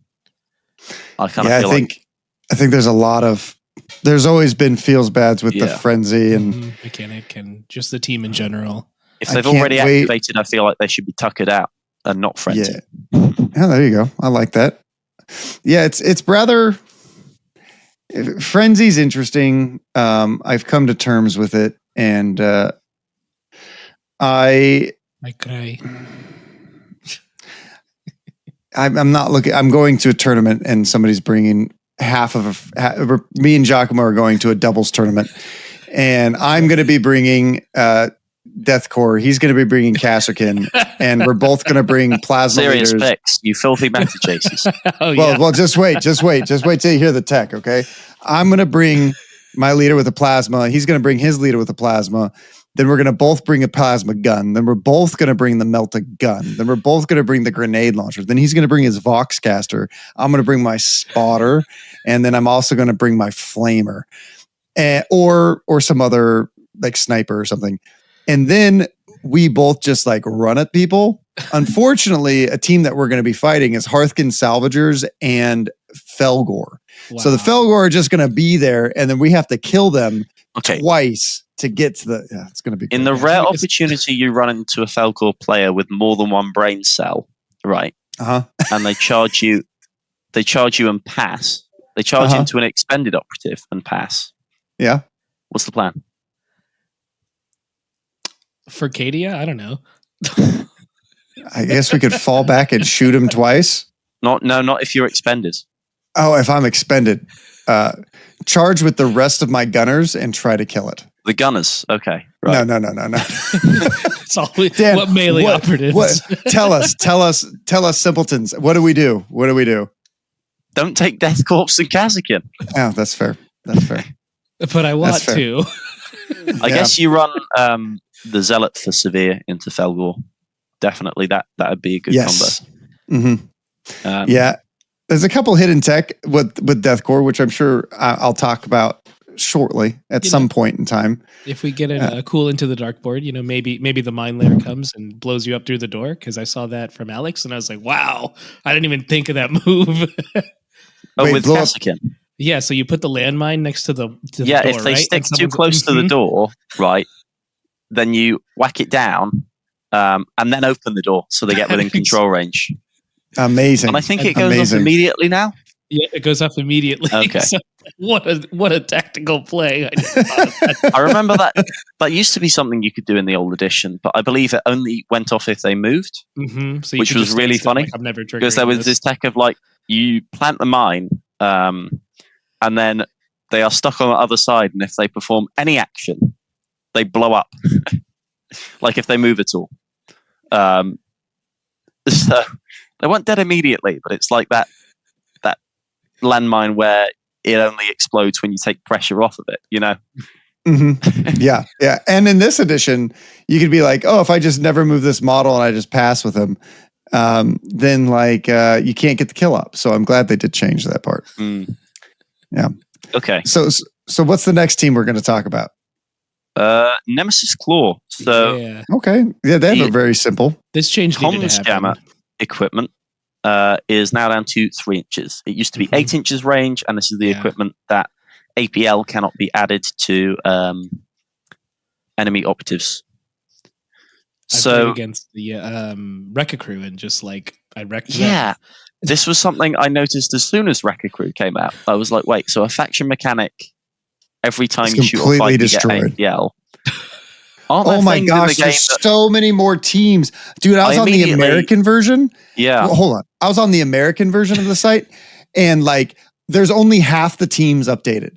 Like on the download areas. So I just I was like, oh, let me go to Great Britain because you guys are like Nemesis Claw. I was like, they're not here. You like Felgor, they're not here, right? There's way more changes than I thought there was. Wow. Okay, so what team are we looking at again? Nemesis Claw. Nemesis Claw. One simple the only change on change this for team. Yes.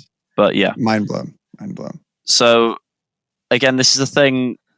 When Wrecker Crew released, I was like, aren't there things that block APL buffs? Yes, there are. I thought of Galapox first. And then I was like, wait, the Nemesis Claw one is 8 way inches. Worse.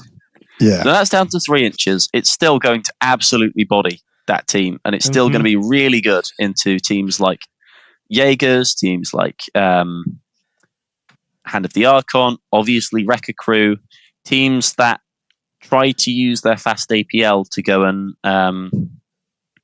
do what they need to do, and shutting that down is going to be really painful for them. Yeah, something interesting about this team and the nerf is it does line up with the 3 inch for the most part on Gellerpox. That's why I wish like all of like your anti-APL buffs were all 3 inches rather than having a 3 and a 4 on them, rather than anything else, just because I think it's cleaner. You know what I mean? Yeah, again, I think that change was so that glitchlings have more of a place this edition, because since they used to be mission monkeys, and since the tac ops they can take don't revolve around mission actions, I think they now have that place. And I have a weird play style now where you throw the little guys forwards and have the hulks behind, whereas it used to be you throw the hulks forwards. And have the little guys behind, yeah.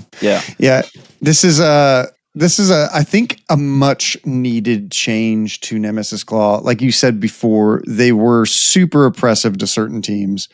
And I'm sorry, an 8-inch bubble, whoever thought that 8-inch bubbles were great is just, what is going on? Nemesis Claw is a mistake. Nemesis Claw, I think Alexa was saying this, the previous world champion. He said he actually thinks there might be top 5 teams in the game before the balance changes. And I think this isn't enough of a nerf into most matchups.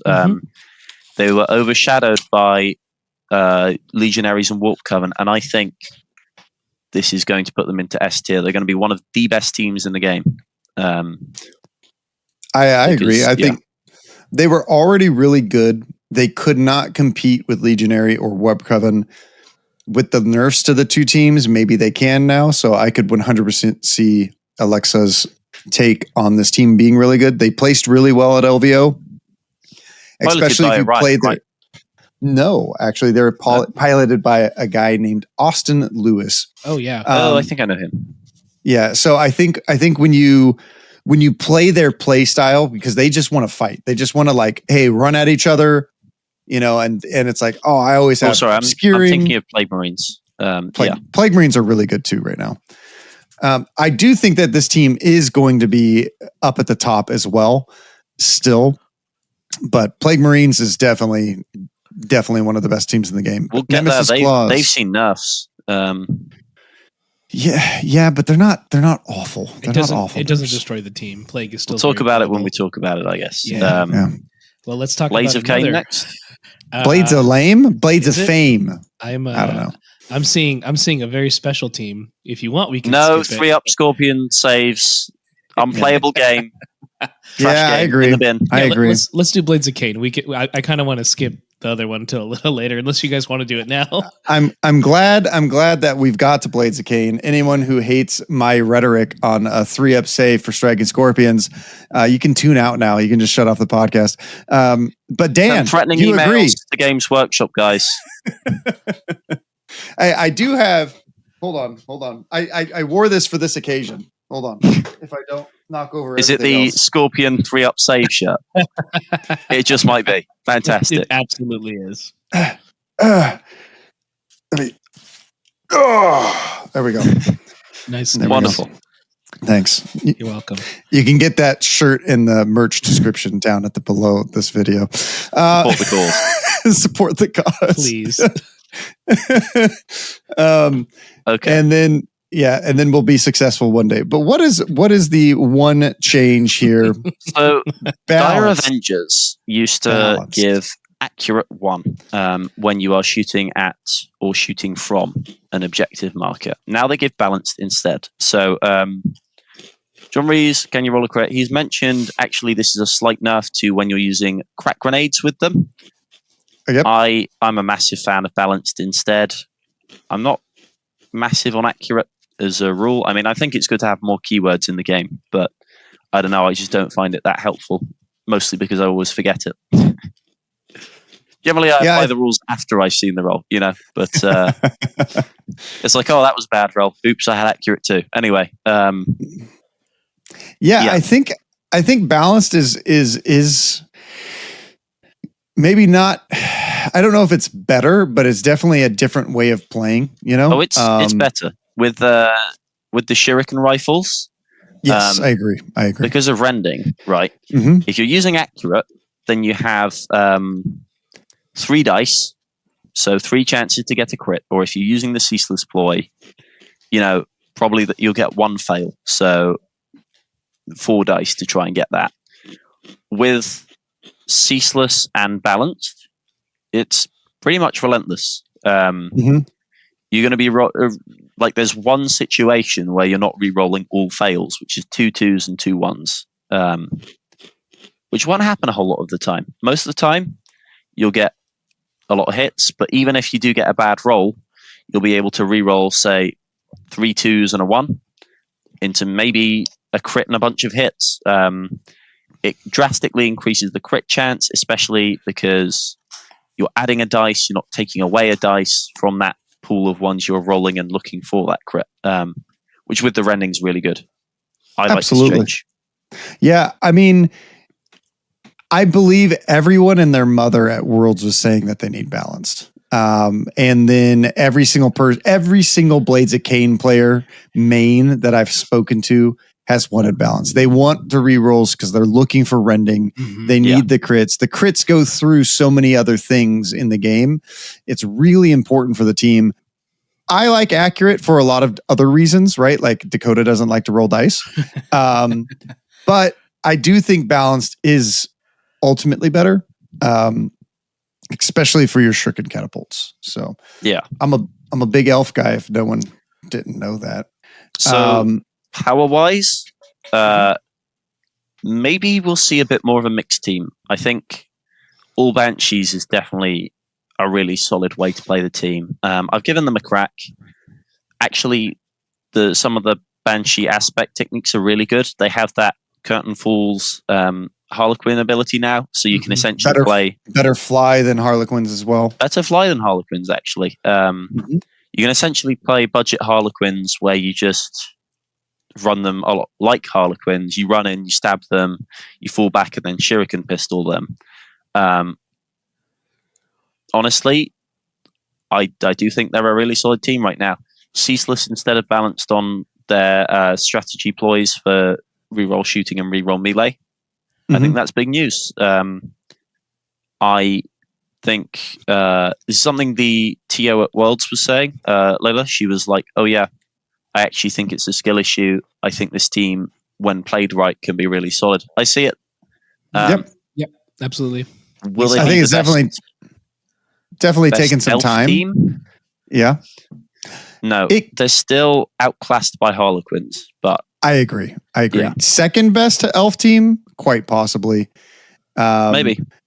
Yeah, I mean, you kind of look at Corsairs. Corsairs play the mission really well, and then Hoda kills really well, right? I was talking to a Hoda player last night, Casey Martinson from Vegas, and he was like, best elf team in the game, Void Dancers, best killing team in the game, or elf kill team in the game, like killing wise. Hoda. I think that Blades definitely fit somewhere in there. I just don't know where. I think they're like a really good overall kill team. Yeah, I have to say, if it is mixed teams of like some Dire Avengers, some Scorpions, and some Harlequins, that's going to be a pain in the ass to remember because they have 15 aspect techniques and different stuff that they can do. Yeah, they're a pretty big gotcha team. That's a lot to ask of an opponent, I think. The next one is a Dan special. Can you guess what it is? No. Warp Coven. Oh, I've been playing this team for a long time. Ding, ding, ding, ding, ding, ding. I got it. Nice. Okay. Oh, this is a whole book. Somehow right. People think this team needs nerfs. I don't know. They're wrong. I don't know why they're saying that, but we've got the full. There's a lot. There's a lot of stuff here. Like a lot. I am very well versed on this one. I've had to be. We all had to. Yeah, we've all had to. So I've got to get the rap skills ready so I can blitz through these. But amazing. Seek spells don't work with the Dev 1 boon. You pick Seek or Dev 1, so probably you don't run that anymore. You run Ignore Obscuring on the Warp Fire guy. Okay. Also, in regards to Seek spells, Mind Burn is now Seek Light, so you're probably not going to use it as often as the Firestorm. Maybe you'll use it if you're shooting twice, so you'll do a light and then you shoot them with the Seek Light and then you shoot them with the Mind Burn, but otherwise probably not as much. Ethereal Warding, the Piercing Ploy, is down from reduce all piercing by 1 to piercing 1 down to piercing crits. I thought they would do piercing 2 down to piercing 1 or reduce the operatives that it hits, but that is serious nerf to that. Yeah, this one's really interesting too because they don't mention piercing 2 whatsoever. Mm-hmm. Piercing 2 just goes straight through now. I love it. Just that good. Psychic Cabal doesn't let you spam the same spell, so you can't double Doom Bolt or bloody quadruple Doom Bolt, whatever it used to be, with guards and counteracts. Yikes. Mm-hmm. Doom Bolt is now also down to 4-2, so it is Devastating 2 and Lethal 5s. Used to be 4-4, so essentially 4-6. Now it's down to 4-2, like Dev 2, or essentially 4-4. Mm-hmm. It can't spike. It won't be one-shotting elite. Which is great. Still really good shooting. It's still like those mortal wounds. So long as you're not trying to one-shot a legionary, it will probably get the job done. Especially with piercing crits, which is a certain boon you can take. Mind Burn, we've run through that. A light now gives Ceaseless, not Relentless. That's kind of a sad change to me. The team has lost combo potential, and there's now a really weird thing where the Brotherhood of Sorcerers ploy gives Ceaseless if you're within 9 inches of a sorcerer, or Balanced if you're not. So if you are comboing it with a light, weirdly you want to be more than 9 inches from a sorcerer because there's no benefit to double Ceaseless, but there is benefit to Ceaseless and Balanced. That's interesting. Feels like a weird way to do it, but I digress. The Temporal Flux now doesn't combo with Master of the Immaterium, so you can't teleport back wholly within 9 inches. 6 inches fine. Now. You'll just do what's it called? Capricious Plan to dash back and do that instead. And probably you'll run piercing crits on the Temperion Sorcerer, so he can borrow Doom Bolt and do piercing crits Doom Bolt, maybe. Absolutely. Might be strong. Rubrics to 3-up save. I think that is a much bigger. We saw that play happen at LVO and decimate the Blades of Cain player. It was like a total of was it 11-inch? It was like an 11-inch move with Capricious Plan and then just teleported back. Like he was 10-inch. It was flying, presumably. It was a 10-inch move and then teleported back. Yeah. Say it again. Flying, presumably, right? Like they was flying to get over the barricade, the razor wire. Razor wire. Yeah. And with the flame pistol. Oh my god, it was brutal. Rubrics 3-up save. Yeah. Probably they shouldn't have had 2-up save to begin with. Thank goodness. This is one of my favorite change. I mean, the 9-inch snapback ability is my other favorite, but this was my favorite change of the whole team. Because let me tell you what, when they ignored piercing 1 and I would move like a plasma out and I would shoot it, and then they'd be like, oh, I have a 2-up save. And then they would save everything. And I was like, cool, Melta. Okay, 1 goes through. I save the rest. I'm like, all right. I'm having a blast right now. Like, I'm having a lot of fun. 3-up saves, much better for the game, in my opinion. Go ahead. Yeah. So especially with the change to piercing, reduction ploy, they'll be a lot less durable. They're still 14 wounds with their just a scratch type of ploy. Rubrics are still going to be amazing operatives. Maybe you'll see some more Zangor play, but maybe not. I don't know. Yeah. It's hard to say. Zangor Icon Bearer now only affects normals. We thought this operative was going to see a lot more nerfs, like maybe it would be damage reduction to a minimum of 3. This makes a difference against power weapons into Zangors that aren't the champion, because they go into 3/6, which does meet that 9 wound breakpoint. He's still going to be a really good operative. I still think the play is champion with sword, Zangor with Icon Bearer, 2 gunners and 3 sorcerers most of the time. So still really solid. Champion still unchanged, so he's still going to be really good. And Zangor Warriors, Relic Hunter's ability, which used to say once per turn. If you're within your opponent's half, you can do a free mission action with a Zangor Warrior. Now it's once per battle. So we'll reduce the action economy. Maybe people won't run plant beacons all the time if they're spamming Zangors. And it's really only like once, or you probably do it like 3 times a game before, and now it's really just like twice. I mean, once per game now. So once per battle. So it's a little bit. I don't think it's like a huge nerf, but it is. Yeah. When it needs to be impactful, it will be. Like when you're opening a door to get another Zangor through and double fight or throw 2 cracks into someone, that's still going to happen. Right. Still to move and dash and reach their point and tap it, still going to happen. So when it does go, it's going to be impactful. You just don't have like free plant beacons anymore, I think. I do like this change a lot. I think that it's much healthier.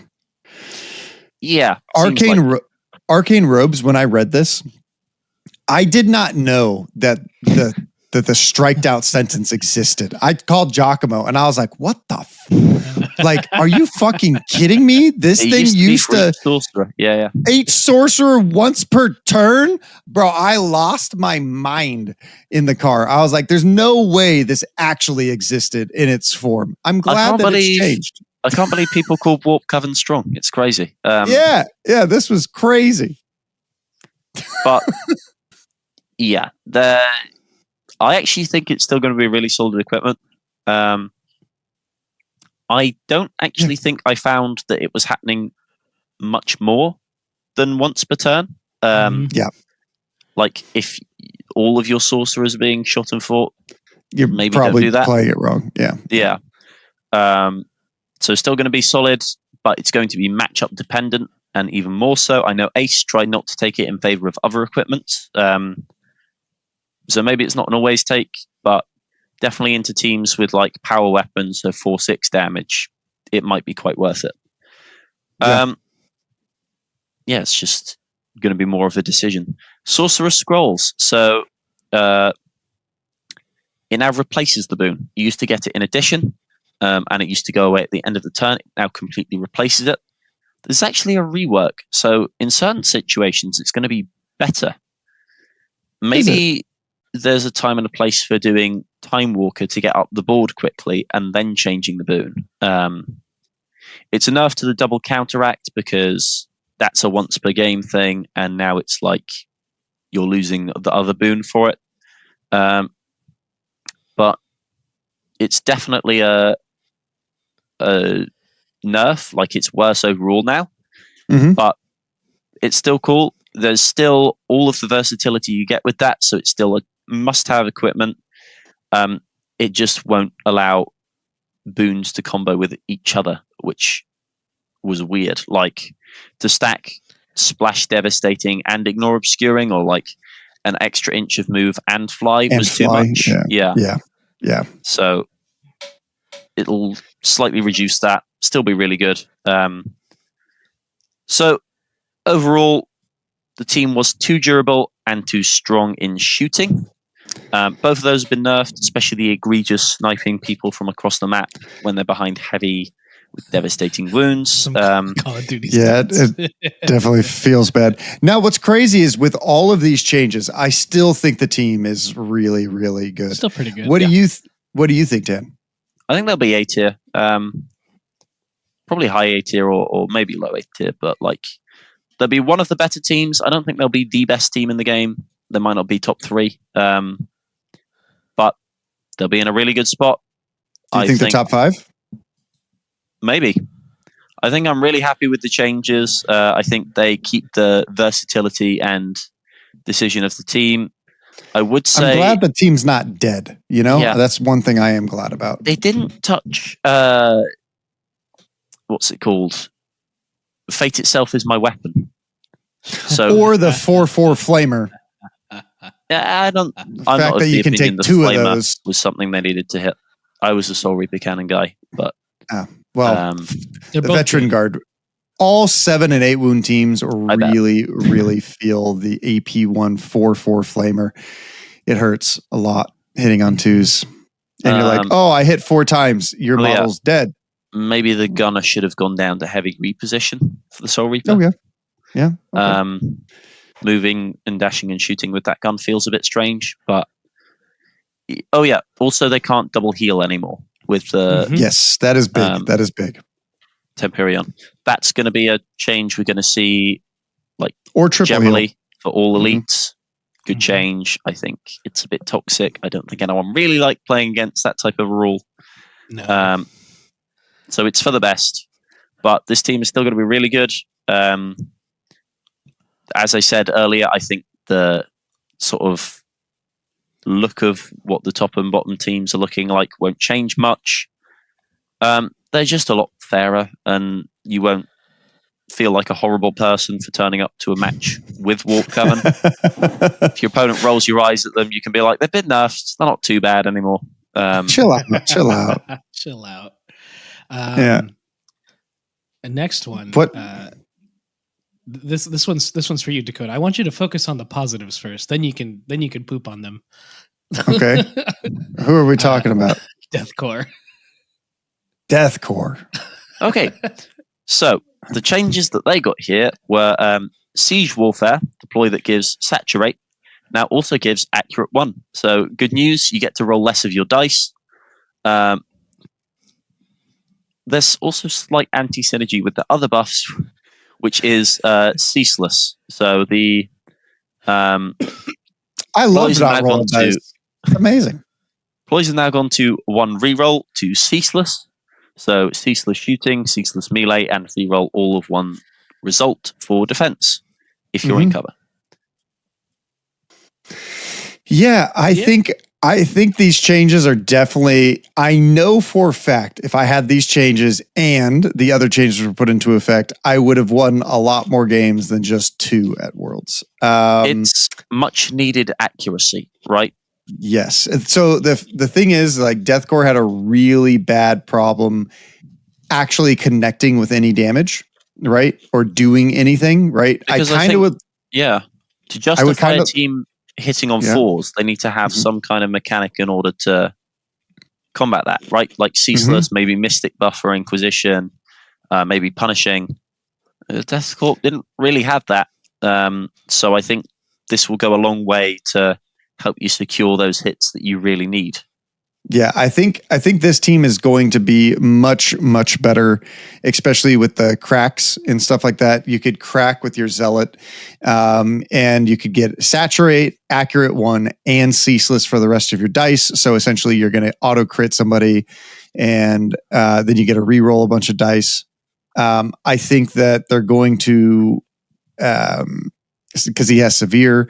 If you combo him with the Confidant correctly, you know, you might be able to get 2 severe crack grenades off, possibly into the same marine if he doesn't die, or use your confidant to go run off and do something else somewhere else. I think that there's a lot more play into the team, and the team has become a lot more versatile rather than just like, this is the way to do it and you're still going to lose. Now at least we can lose with flair, Yeah. Yeah. I would have loved to see a little bit more, like I said, to melee, the 3-5 damage. We're done with talking about the buffs we're happy about now, right? Yeah. Yep. Well, yeah. Okay. Yeah. I don't know if the team needs, I think the team needs a little bit more, but I don't think that they're out of the realm of, I think they're definitely B tier, right? In my opinion. You don't think so? You think they're still one of the worst teams? Probably the worst team in the game right now. Maybe it's Gallop. Still. Yeah. Still. Okay. Rough. I think that's fair. In Death Atonement still It's makes awful. them count as injured. Yeah. Which again is just unfair on a 4-up team. Mm-hmm. They can't have that. I have one. The leader still hits on a. Yeah, you have? Only game I've played, but with them. And this was before the balance changes, but I feel like I diced my opponent. So, yeah, I think the buffs will help them. I don't think they're going to hit the 40% win rate that a healthy team does. They just won't be 0% anymore. So they had a 20%, but they only had 60 games played because they were so unpopular. And I was 10 of those games. How sad is that? And they're now more command legionaries, point hungry, right? Because of siege warfare. So how to combat that is that you literally drop a model. So you drop a model, so you're down to 13, and you always take siege warfare for free. And it's just a thing that has to happen. And then you can then spend your command points for other ploys, which is unfortunate that you have to drop a model, but it's supposed siege to be warfare. Yeah. But I mean, having saturate accurate 1 is actually like on every single model all the time is actually pretty cooked. You know? But it's cool. 2-3 damage with your las guns is really not good. I would have loved to see like hotshot las guns come back or something like that. But it seems that they've changed the core identity of Death Core to like, you are the new Pathfinders and you need to shoot a lot. And that seems to be their identity. Which the Bruiser needs to get better, I think. He needs to go to 4-4 damage. He's awful. You never take him. He's awful. Exactly. 4-4 damage. Maybe there's some play into 7 wound, 8 wound teams. I think sort of generally it would be cool if the orders were a little bit more usable. Currently it's move, and then take aim every turn, right? Yep. Sometimes fix bayonets if you're going to be fighting Felgor or something like that, Yeah. I think dig-in really sucks. You shouldn't need cover. Like, you never take it. You shouldn't need to have to already retain a cover, because at that point you're retaining a dice, and re-rolling all of one result even does worse. So this buff isn't as much as it seems. It's going to come into effect 1/36 of the time. I think 1/6 of the time when you have. You're never going to use this. I use fixed bayonets all the time, especially when I'm looking to just run up and get an auto 3 damage. But with Ceaseless, that kind of is like, ooh, like this is definitely like much better. But like whoever did this team utterly hates the demo guy. Utterly hates him. It would be cool to see a couple more of the ploys be a bit more usable, right? To make the melee actually worth a damn, maybe to make them a little bit more tanky if you are investing in that play style. Mm-hmm. Yeah. Yeah, I think they're close to being. I think that they're pretty good. I think they're pretty good, or that they're better, and that makes me hopeful. But I might play them again and be like, oh, actually, they're just really, really bad still, and then go off and play some elves. Golden turd is still a turd. That's what I'm saying. All right, that's fair. That's fair. You are the world champ after all, right? Somehow that's I'm just. happened. What's the next team on No our one list? noticed my abhorrent cheating during my matches. Except the internet and the comment section. Oh yeah, I'm being they're witch hunted on Reddit right now. Yeah. You put your dice in a microwave or something, for the last game specifically. Not all the other games, just the last. Tried to game. flush them down the toilet. or his opponent's dice. We saw that roll. Mhm. Mhm. Legendary final game roll. We have Breed Brothers next. Or my one against John with that Doom Bolt. Oh yeah, that too. I can roll a crit. Yeah, 4 of them, in fact. Brood Brothers, they have received a slight change, which is the explosives rule. Now they can't plant explosives and immediately detonate them on death. That was a weird tech. Strange that you could do it. Now you'll just throw the super grenade at them instead, or fall back and detonate, which is still something they can do. Yeah. It's going to be... They see a slight nerf. Technically, it is a nerf. I really don't think it's going to make any difference to win rates. But they're still not a great team. They're just quite usable in the right hands, I think. Yeah, they definitely can win, right? Like the Patriarch is amazing. There's a couple other models that are good on this team. I don't think the team is like bad, but they're definitely not like the top of the meta. If you're outplaying your opponents, you will win with this team. Absolutely. Yeah, Absolutely. And if you didn't get the box set when it came out in 2nd edition, I see a lot less people buying this because you got to buy a Primus, a Patriarch, and the Magus. So like that's another reason we're probably not seeing it played as much. Which is some crazy models to have to balance for Kill Team, by the way. Yeah. Yeah. When people say that they have to make the rules for the team and the rules designer got given those 3 models and some Psychic Familiars and basically Veteran Guardsmen and was told, here, make models for this, make rules for this. I feel like the options are severely underrepresent them, or the team has to come out being quite powerful. So, yeah, I like the Patriarch. I think he's cool. He's the only Tyranid in the game. He's a fun model. He is the only Tyranid in the game. I have a Catachan proxy team, so I've got an for my Patriarch. Nice. I like it. Got Sly Marbo for the Primus. Good stuff. Nice. Yeah, you should see my hero team. I have a 2 Vedgar teams because I was cooking back last edition and now I'm stuck in it. All right. Now they're dead. Now we have Kroot. Right? Kroot. So band. I was playing a chap who was using them after the Balance Dataslate yesterday. Honestly, the team might be solid now. I don't know. They still suffer from being a bit of a halfway house of a team where they've got decent mobility, decent melee, and they're good at playing the mission, but then they're not that durable either. So what are they really good at? And the answer is now shooting. So that heavy gunner is the Volgrar Flamer with Piercing 2. It's 5 attacks, hitting on 2s, 3/3, Piercing 2, Torrent 2, Saturate. So that's going to peel anything to death. You're right. And the changes that have been made to the team, the sources of Accurate 1. Accurate 1's been reduced this Balance Dataslate, interestingly. Sources of Accurate 1 from the leader, the Kill Broker, has been changed to Balanced. The trophy is now after or before the...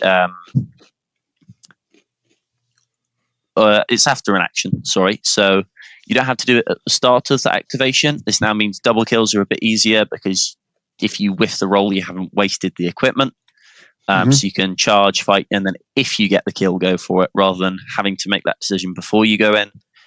That type of thing, just like having more of a decision whenever you want it, is more powerful. But the big one is Prey now gives Ceaseless and Severe if you have Balanced. Since you're handing out more balanced, that's really good. They have some nice shooting weapons with ceaseless and severe. It's going to be great.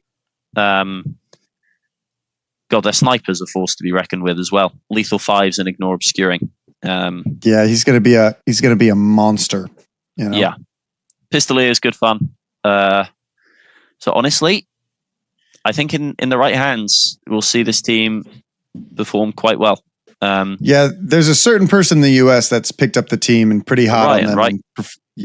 No. I believe he did take them to Worlds. He did, but I think he's hooked on a different team. Okay, okay. So he's switched now, but yeah, I'm pretty sure.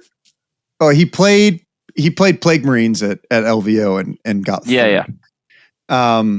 But there's another content creator that I'm sure will make a video about them that is performing quite well with them right now and super hot on them. So I'm excited to see that. I've always loved Kroot. I miss the Kroot talks, to be honest.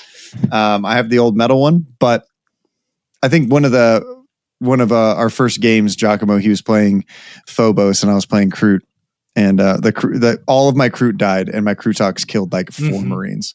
Yep, he just like ran around and was like, oh, and I was like, yes, I love this. Yeah, that Kroot talks. People do say Kroot struggle into elites, and making their weapons a lot more reliable. Their shooting weapons definitely go a long way into that matchup. Yeah. Mm-hmm. Yeah. All right. So Kroot are looking good, looking better, and then we're looking at Hunterclade. Oh God, I'm gonna go to sleep. Oh God. Okay, so yet again a bit of an essay, but here is what the entire first block of magenta text does. You get a primary mode, which is a very fancy way of saying you call it at the start of the game, and then once per game, when you use that Doctrina, you don't get the depreciation of it. So each one has a buff and debuff that you apply to your team. So the move one makes your saves worse, the damage reduction makes you move less far, the shooting makes your melee worse, and the melee makes your the melee makes you shooting worse. Other way around. So if you take melee, shooting's worse. If you take shooting, melee's worse. That's fair. That makes sense. Once per turn, you don't get the depreciation. It's probably going to be turn 2 or maybe turn 3. Probably it will be melee, and then you run all your melee guys in and still back them up with shooting. And then once they're dead, you'll go with shooting, and the melee won't be as bad. So, strategic gambit, they get to do that. They get bulwark imperative, which gives them normal damage bulwark reduction. Imperative, yeah, that is going to be again pretty powerful. It's a minimum of 2 damage reduction, which, similar with breaches, is going to be really good into certain damage breakpoints. 3 damage-based weapons like bolters and again Kroot rifles and hatchets and all that melee. It's going to be big news, and I'm not a fan. I think we saw it be really toxic in the last edition, and I don't like the fact they brought it back. Yeah. Here we are. It's going to be, yeah. I've heard there's one of my buddies thinks that this team is probably S tier now because of some of these changes. S tier is a stretch. Yeah, I think A tier is probably more like it. Yeah, they'll be in the top half of teams, I think, for sure. I don't look forward to playing any Hunterclade operatives because they're just going to sit there and beat boop at me, and I'm going to be like, hey guys, I understand you want to beat boop, but they also, I don't want to roll dice. Yeah, I don't speak binary. Beep boop. They also get to use their Omnissiah's imperative ploy when they get shot at. So some massive changes, man. Yeah, you can take D3 plus 1 damage to improve your save stat by 1 and roll an additional save dice. So this might be quite funny for a Hail Mary. It's like, okay, I can't survive this shot unless maybe against a high damage weapon you go for that, and maybe it'll save you. Maybe it'll be worthwhile. So definitely an interesting one. The team has become a lot more durable, which I guess makes sense for the faction identity of AdMech. Yep.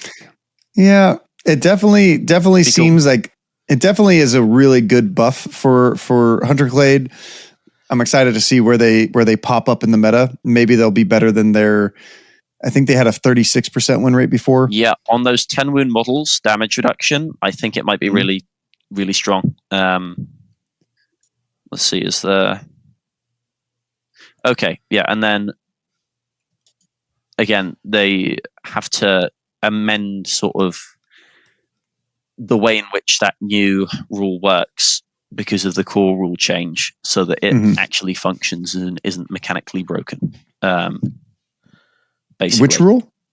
The one where you can change your save stat while you get shot, because as stated in the core rule change, your whenever stats don't change during the action, but it needs to for this to actually function as a ploy. So that's what the last thing is doing. It takes precedence. Okay. They've essentially added like 3 things, but I feel like they could have done it a little bit more concisely than that. Yeah, it just seems like they really like a lot of words with the Hunterclade. Sure do. A lot of extra. So up next is everyone's favorite, literally we had 7,000 games played this past data slate, 7,756. And 861 of those games, nearly a seventh of all games played, nearly, was from Legionary players. Legionary is, they also had a 53% win rate and overall, but I think that's because since they were so popular, they played into each other a lot. Yeah. Right? Like a lot. And I think it's also well known Legionary players are not very clever. Only Warp Coven players are clever. Yeah. These ones just run at you. Yeah, but I really enjoy a lot of the Legionary changes. I think it's a lot more healthy for the game, you know? Pretty big fan of it. So we're going to move to these guys right here. So they got the piercing 1 crit rule, which is normal, right? We're going to see that throughout Same that we all saw the for chaos. Warp Coven. I don't think Nurgle is very worth running now. The main reason you took Nurgle operatives, and especially with the change to Anointed, you can't double reduce, so there's really no point in running a Nurgle Anointed. Maybe it's the worst mark now. I don't know if it is the worst mark. They do have damage reduction, and their damage reduction maybe, but yeah, their damage reduction is actually really interesting. It reads differently than everyone else. Let's go to it real quick because I don't know if a lot of people know this. Perhaps it's a hot take. Where is their damage reduction? The disgusting vigor. I guess faction rules. Yeah, there you go. Yeah. So whenever a normal damage of 3 or more is inflicted on this operative, roll a d6. Whenever normal damage of... It is normal and not crits. Yep. Correct. Yeah. Did they change that? Nope. That's same as it ever was. But yep. Okay. Perhaps I read it wrong before. On a 5-up, it's subtract 1 from the notice it doesn't say much. No, notice that it doesn't say when a dice deals damage. So okay. So you could, if you're proccing damage multiple times in something and it's normal, right?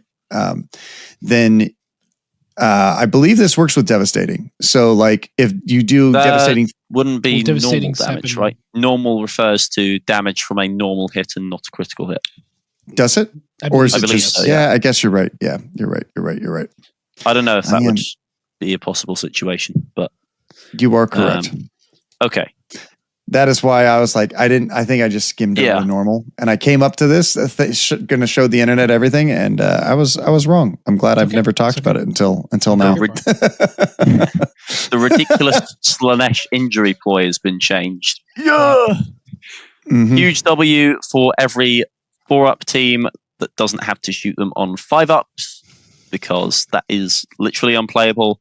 You only lose 1 to your ballistic skill if you're shooting them from outside of 6 inches. You still have to get close to them. Still annoying because then you're within legionary charge range and shoot range and blah, blah, blah.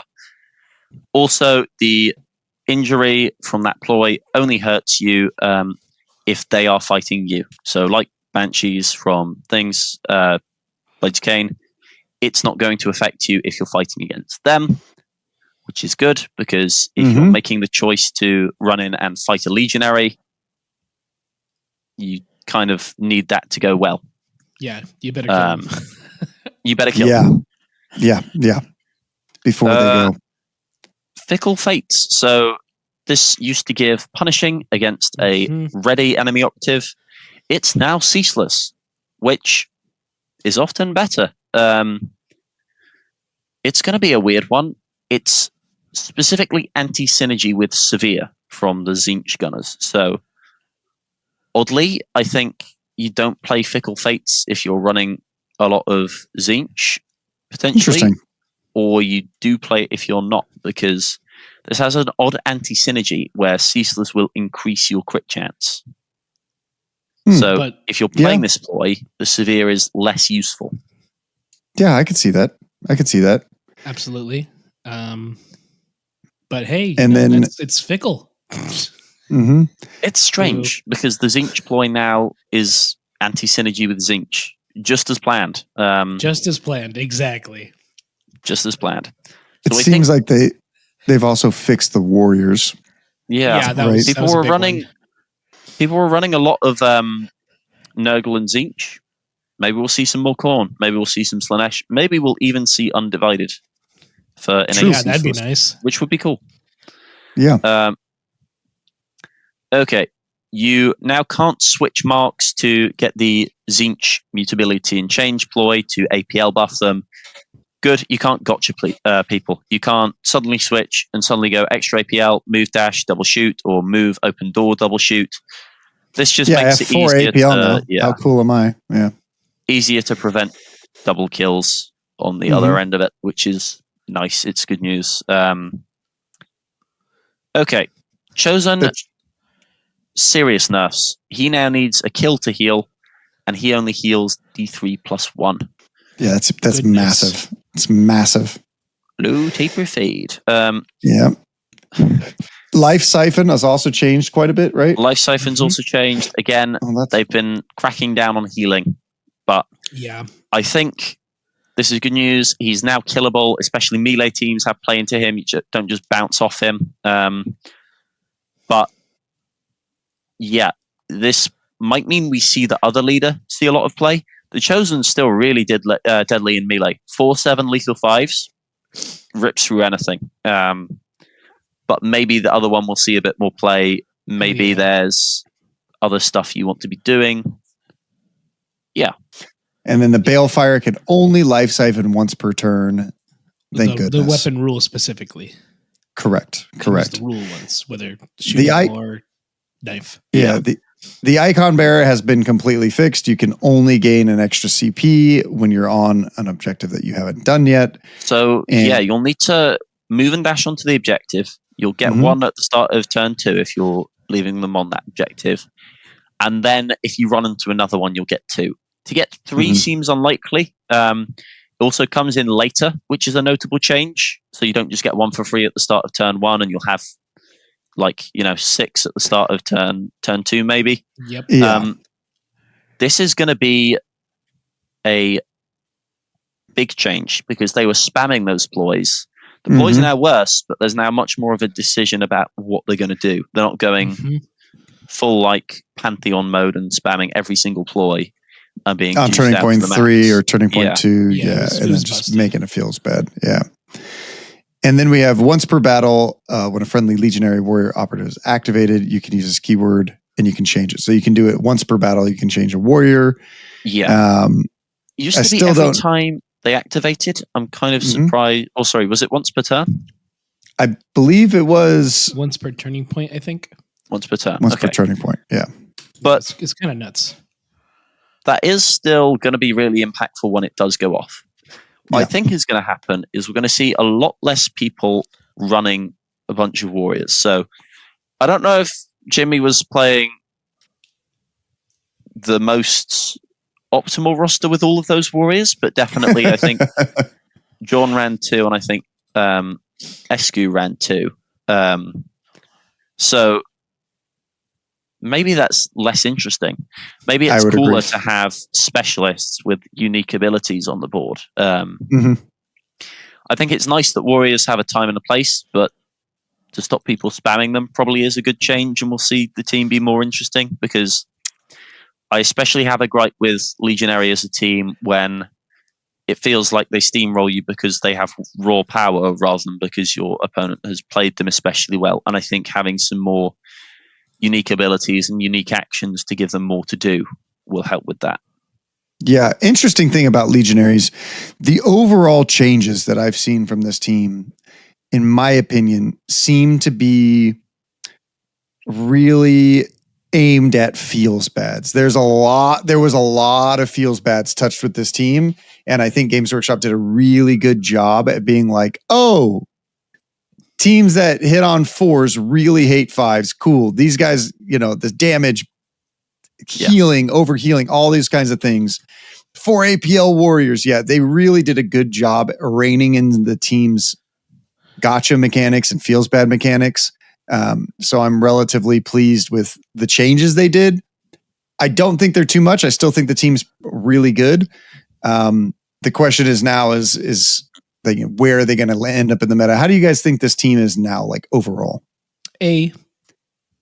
Yeah, I think the dominant strategies have been nerfed, so it's interesting. I actually think the team will see a different play style going forwards, which will leave Legionary players sort of each doing their own thing, which is nice. We'll see them played in different ways at tournaments, which will be cool. I think they're probably around the place Warp Coven are. Maybe slightly below or slightly above, hard to say, until these other strategies get sort of looked at. It's fair. It's hard to know where they're going to be put. Yeah, giving them a rework to Fickle Fates is definitely interesting. But I think they're going to be a solid team. Again, I think they're still going to be towards the top of the meta, but they're just not going to steamroll every team, and they're not going to be contested only by Warp Coven type of thing. Yeah. Can Angels of Death have a shot into them now is the question. Their counterpoint. So. Yeah, I think that they definitely have play now. They definitely were kind of struggle before, and it's no longer like a 30-70 or 20-80, like if you roll really, really well, then you win. I think they definitely have some kind. The problem is they still have a Melta. And if you out activate and you have a Melta, it's innately going to be worse. And sure, you can say there are people that say, like, I have a strategy. I sacrifice a model to have the Melta come out, and then I kill them. But what if they sacrifice a model? Yeah, that's the problem, right? So what if they move, shoot you, and then dash away? Yeah, exactly. Yeah, I don't know. They're probably still a stronger team between the two, but just I was curious. Yeah, I do also think Angels of Death are inherently better into hordes. So in the direct matchup, Legionaries will have the edge. But yeah. Chaos is still strong, unfortunately. Sure is. And speaking of Chaos, we have the next team. We have 4 teams left, everyone. 4 teams left. We have Plague Marines coming up next. Oh, actually, skipped one. We got Chaos. Chaos Cults. Oh, I love Chaos Cults. Yeah, this love these changes. I am a fan that this team is getting stronger. I'm a fan of that this team is getting better, just overall, right? I don't think they were awful. Everyone is like, oh my gosh, they're the worst team, blah, blah, blah, blah, blah. That Super Reap mutation is really good. Yeah. There's a few things that I was like, yo, this team is, they're pretty good. They were pretty good, and now they're just even better. Now that you can get 2 torments a turn, and I don't think so. You don't think they're much better? Nope. They're more playable than before, though.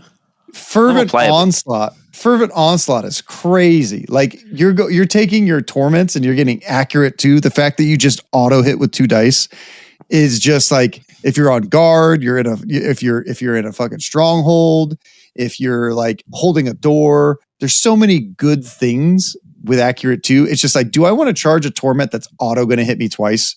It's just skewing the math. It's like a deterrent. Yeah, but they had ceaseless anyway, and it's a tournament. They're going to get those hits, I think, to kill you. Yeah. I don't think Accurate 2 actually does as much as it seems. It might do more on the mutants, but even again, they do have rending and ceaseless. They're actually kind of reliant on the crits. So,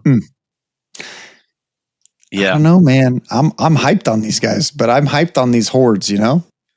I am. I think they're good. I also think Double Torment. Yeah, it's good, but like you don't get any more mutations, and there's no other way to mutate 2 torments. So, if they kill the mutants, you really don't have many offensive models. And if they...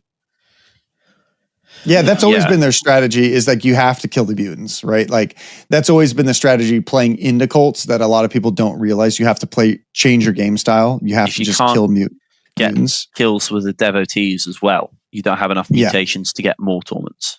Mm-hmm. And it's just the torments you just kind of ignore, and that's kind of how you play into cults. Yeah. But I don't know. I think they're going to be good. I think they're cooked.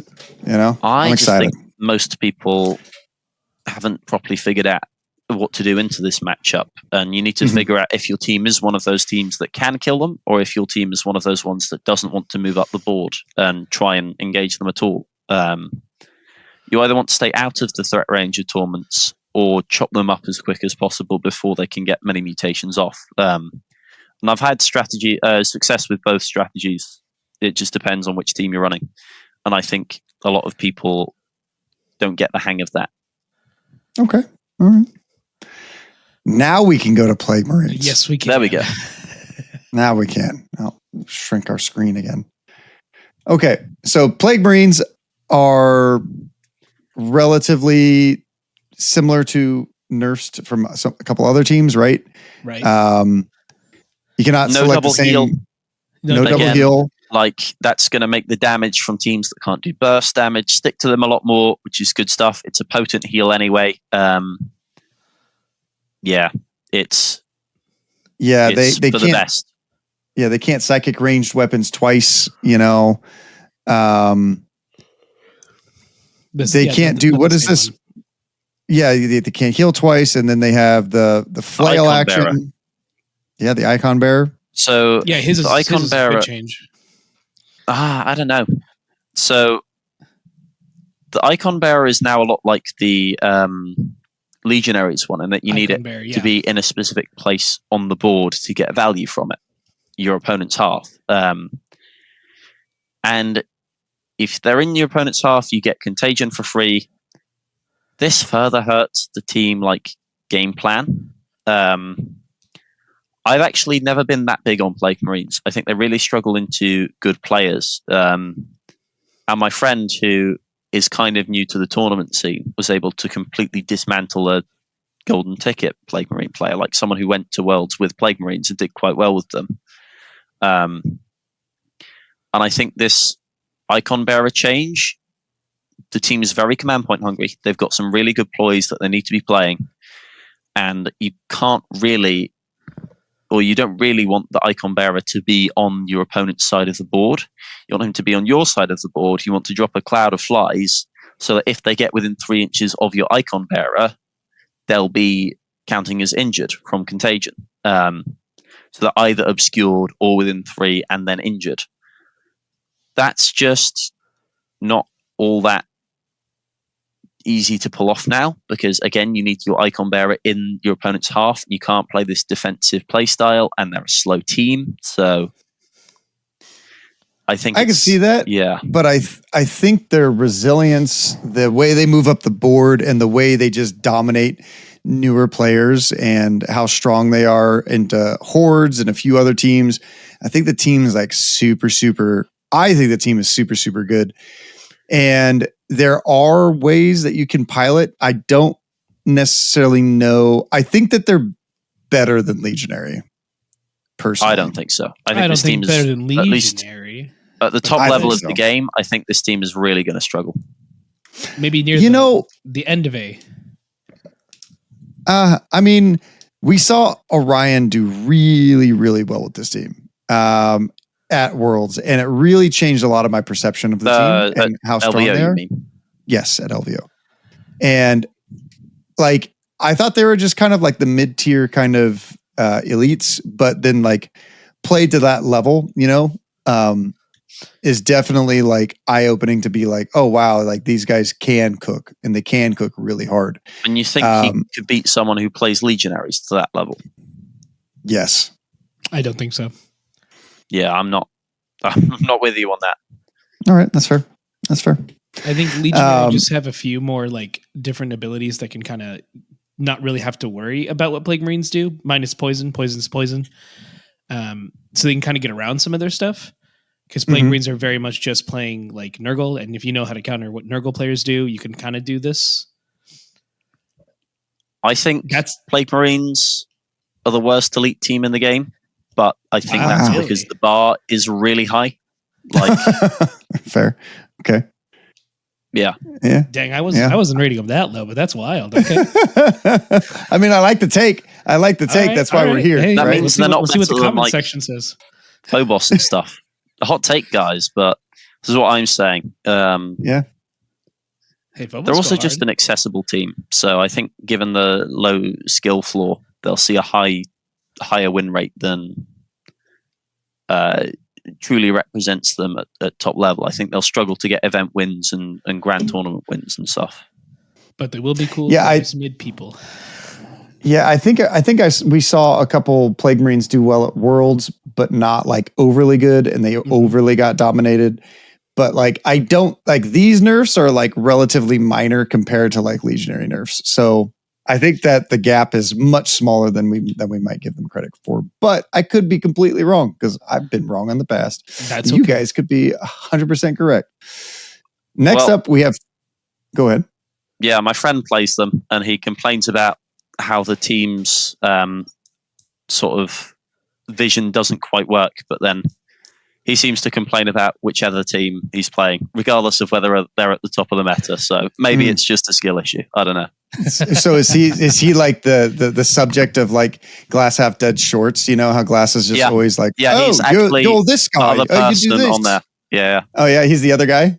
Okay. Yeah, that you never quite see on camera. So we have Hyrotech Circle up next. I'm disappointed in some of the changes, and I wanted to see something else from this particular team. But I want to catch your guys' drift on them. The reanimation change, like to where they start, is kind of interesting. So reanimation, they come back with 1 wound rather than D3 plus 1, right? Yeah. Yep. So that is a pretty big change because they might come back injured. It makes them a more defensive team. I think they really always come back injured, right? No matter what. No, I think you can roll because with living metal, you'll get D3 plus 1 on top of that. Yeah, that's fair. So they could come back with 5, which means that 2 plus D3. Yeah. Mm-hmm. If you roll a 3, then you'll be fine. But but yeah, the team will be more defensive. It won't be as oppressive. It's still really good. The fact you're taking away opponent kill points still, I don't think that's been changed. Right, that would have broken the game in a bad way. So that needs to be changed. I'm not a fan of that. See, that's the thing that I'm right there with you. That's the thing that I would have been okay with these changes not happening and them getting rid of the kill op. But now I feel like so whatever, anyone who's listening to this that might be new to Kill Team, Necrons, when they come back to life, they get rid of your kill op score. So innately, they're battling your kill op score. It seems almost like a design intention at this point because they didn't change it here. We all thought it was going to change. We all thought it was like an oversight, kind of like what Felgor did last edition. But that's not. They didn't do it here. So it seems like the designers want that to stay in the game. Because to be honest, if they did that with these changes, the team would probably drop down to one of the worst teams in the game, mirroring its coming of age when it first dropped, right? Right. I'm not sure about that. They don't need that ability right now. At least currently, because of the changes. I still think they're really solid, but I think that they're still a good team, but I think that they're viable because their kill up, they still battle you on the kill up, which is innately making you score less points.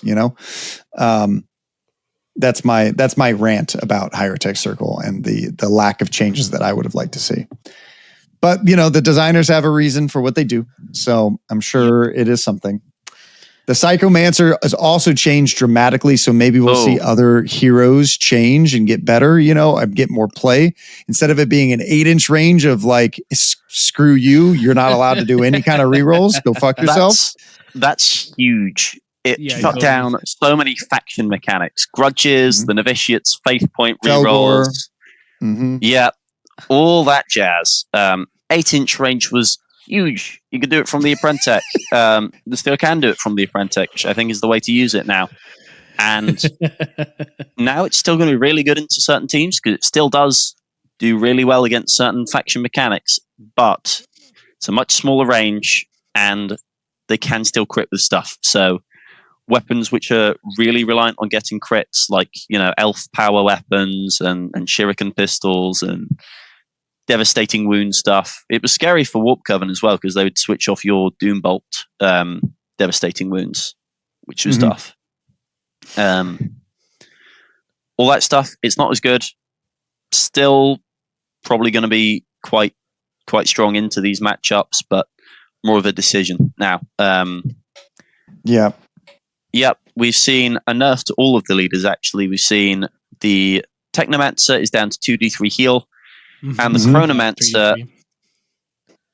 from 3d3. The Chronomancer, the slowdown bubble is now 4 inches, so it seems like a big nerf. It is. It doesn't hit a fair amount of their team. It's now easier to dash out of and then reposition, but you'll be able to screw a couple of operatives in particular and stop them from getting where they really need to go, which is going to be a big thing, and you still use it in the same way. It's more of a skill gap use now rather than just being like, I'm going to put it in this area. Much more of an intelligent use. You need to have a plan for what it's going to do. Precision. And the Technomancer is still really, really good operative, and maybe that's the way to play the team. Unless maybe if you're playing, the best. I do think something I'm really happy about is it looks like the leaders variance has survived. So there's now still a decision between which leader you're taking, and it's going to be based on matchup rather than just it's always this guy, like in last edition with the Chronomancer. Right. I think that makes the team inherently much more interesting and much more cool. I'm really happy about that. Something to note about the Chronomancer, though, he used to be able to teleport a on-guard death mark across the board. He can't do that because of the core rules anymore. Yeah, that was crazy time. Which is amazing, Thank goodness. Can't guard if you've been set up again. So now it's just a staging tool. Still a really good staging tool. It'll still hard counter contain, so Rattlings will be crying. Yeah, so operatives... and to get a slow operative way up the board on top of advantage and stuff, it's going to be solid, but just not able to do ridiculous shenanigans. Yeah, so what changed on Tesla Weave? What did it used to be? It used to be every time you charge into was this the accurate thing? You take D3 mortals for each one you charge into. Now it's once per turn. It doesn't stack each one you charge into, but it is D3 plus 1, which is interesting because maybe there's more potential for you to one-shot them back with your Necron. True. If you're into a 7 wound model and you roll a 4, then maybe you'll just hit them with a normal strike of 3. If they're 8 wounds and you roll a 4, maybe you'll just crit them once and they die for 4. Yeah, it's relatively interesting that's a change. I think it is worse, but it is also like it has more intelligent play as well. It's not just like this feel bad mechanic where it's just like an overall, just like, oh, I'm going to do damage on everything. Oh, some of that was exciting and fun. And Magnify, we haven't gone over that. Did they finally clarify how Magnify works? Yeah, so it does take the obscuring and everything of the model you're shooting through. So it's as if the model you're shooting is doing the shooting action. Right. So if the apprentice is That is how we've from the always. guy. That's how I've always ruled it, even though it wasn't Yeah, raw. people so. people seem to think you draw the obscuring from the original model, which is just strange. So Yeah. I'm glad That's it's been not cleared shooting, up. I'm so- glad it works this way. This seems like a better way for it to work. Totally agree. Yeah, I think that these are good changes for the team, even though I would have liked to see the kill op thing. They're still a good team. They're still good. Yep. You just So- gotta play him a little smarter. 2 teams left, and then we're gonna wrap it up. Wow. Sorry for the long episode, everyone. And Yeah. Dan, They enjoy it. Thank you. sorry Well, about that. You're up early. I think you're the one who's really suffering here. It's okay. I'll go back to sleep, and then my son will wake me up in 30 minutes. There you All go. right.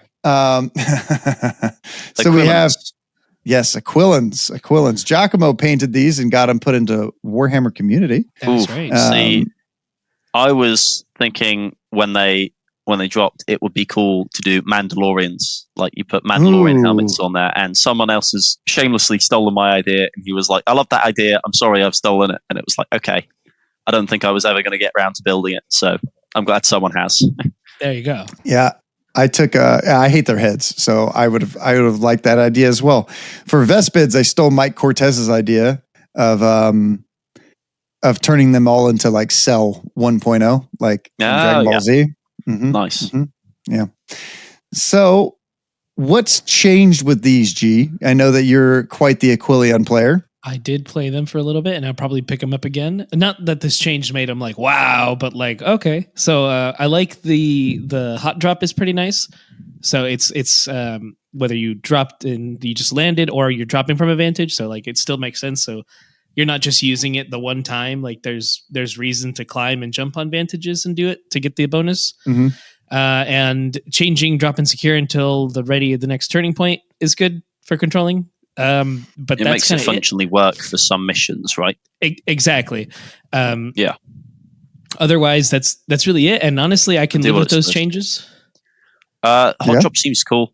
I like Yep. that. I think one of my biggest gripes with the team was after turn 2, you're playing without a faction mechanic and down a couple of ploys. Exactly. Now yeah, you're 'cause just it's like, playing well, without a faction mechanic and down 1 ploy. Hot drop does still do something after the drop tokens expire, and it Right. plays nicely into the general strategy of after you've lost the threat of the drop, you drop everyone onto advantages, and you use your faction rule of ignoring drop distances to get non-reciprocal threat ranges from on top of the advantages. As I say, combos nicely with that because now you can use the ploy to get relentless if you're doing so. mhm. It's a good change. Is it going to make them top tier? No, but I think they'll still stay like top Dude, of they had a C 30. or They had near a end of B. 36% win rate. Yeah, This is exactly. gonna like Maybe they'll hit their increase it by 40%. like I don't know. this is A going to little bit. increase it by like 1.2 or 1.3%. It They're going makes to jump them up nicer to 38. and cooler to play, which is good. Yeah, I would exactly. agree. You don't just feel like half of my Aquilon rules players just are went hyped away about because this it's one. turn 3.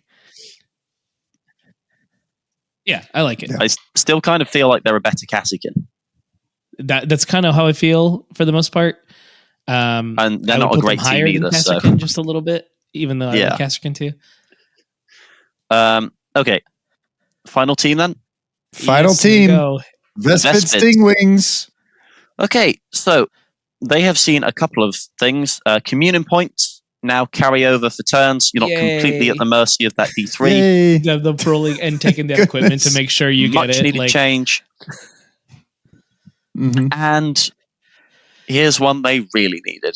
Operate hatch on Into the Dark doesn't cost communion points. yay! I don't need to be told to open a door. Because that was dreadful. That made them I hated that. really unplayable on Into the Dark because you're using your faction mechanic to operate hatches like every other faction can just do like normal people. So also Bugs don't very have big. thumbs, so it's harder to spin the wheel to open it up, Yeah, they've not got the opposable thumbs. That's the real kill team meta. Yeah. The drone now gives lethal 5-up. Big Mhm. synergy with their devastating wounds. Team still dreadful. Good stuff. They're still the worst team in the game on Into the Dark because Fly does Doesn't very do little. anything. I don't really want this team to be good. I think they'll be a massive pain if they are, due to all the devastating and the fly mechanics. And I The think piercing that ones. communion points and the fact it removes player agency in what's exchange for what's supposed to be raw power isn't a fun way to balance a team. So I'm happy that they're rubbish. Good. Let them die. Let them die. Let them shrivel up and die. Let them sit in the middle of the pack and have a good time in the middle. I can live with No, that. they're at the hater. bottom. They suck. See, I knew there was a reason why I like Dan. I still like the team. I think of all the Tau factions, they're the coolest. Until they come out with like a stealth suit team, I'm all hot for prefer Misfits. Can we just shout out that I'm happy that Pathfinders did not get a buff, even though they had a 26% win rate? Look, I'm We've had so a happy. Pathfinder meta. We've had 2 Pathfinder metas. Neither don't one need of us them there. were particularly enjoyable. You're not wrong. You're Don't need You're it not there. wrong. Anyone who played against Pathfinders on Beta Decima doesn't want to see them again. Yeah. It's interesting. Not a lot. There's a couple teams that didn't get buffs or changes or anything, which I'm mostly happy with. Exaction Squad seems a little weird that they didn't get anything, but every other team's been relatively fine and balanced. Is there anything that you guys wish you guys would have seen as we wrap this up before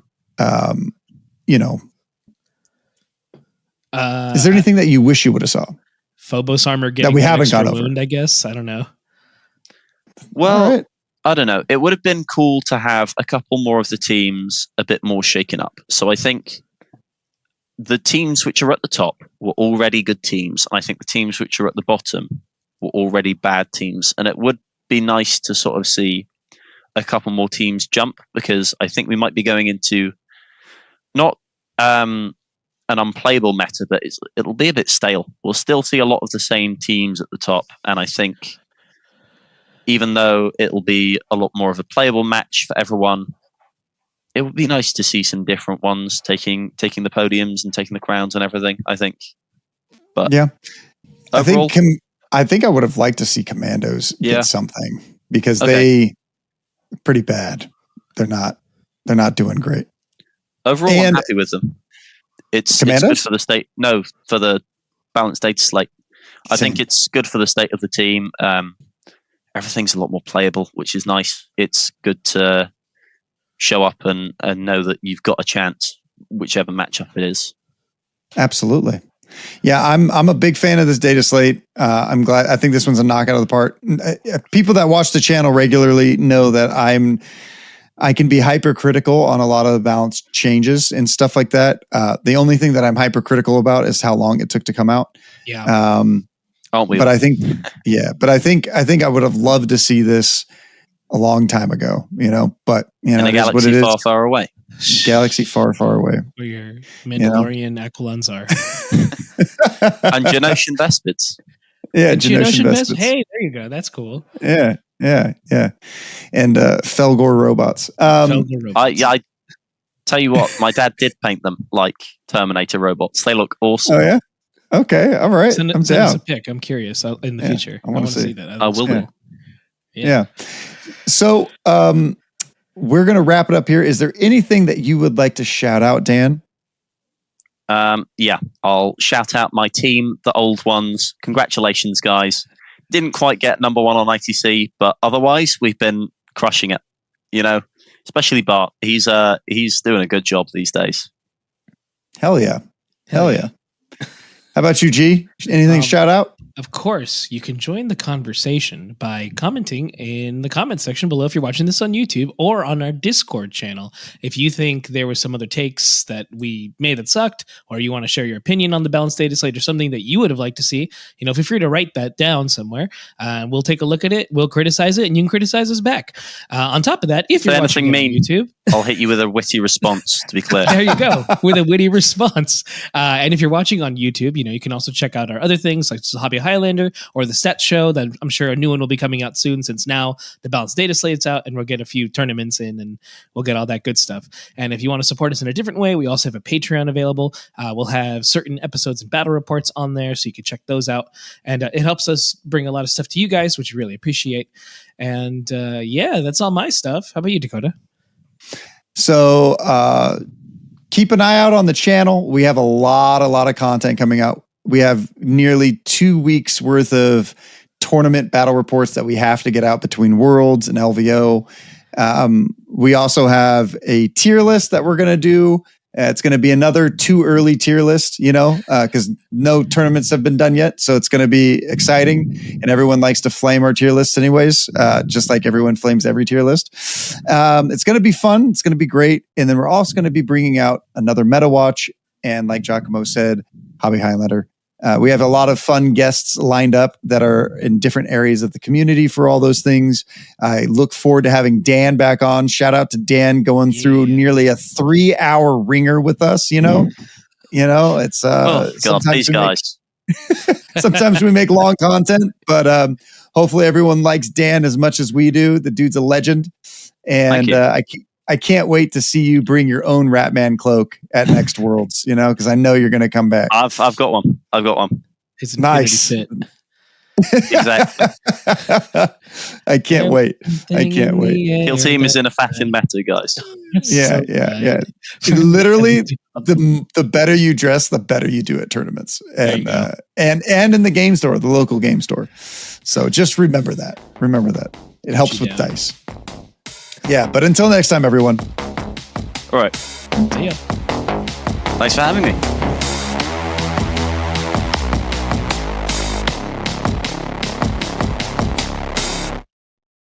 The Squad Games Podcast is a production of Squad Games Entertainment. For more information on Squad Games, please visit our website at squadgames.net or check out our YouTube channel at Squad Games Entertainment.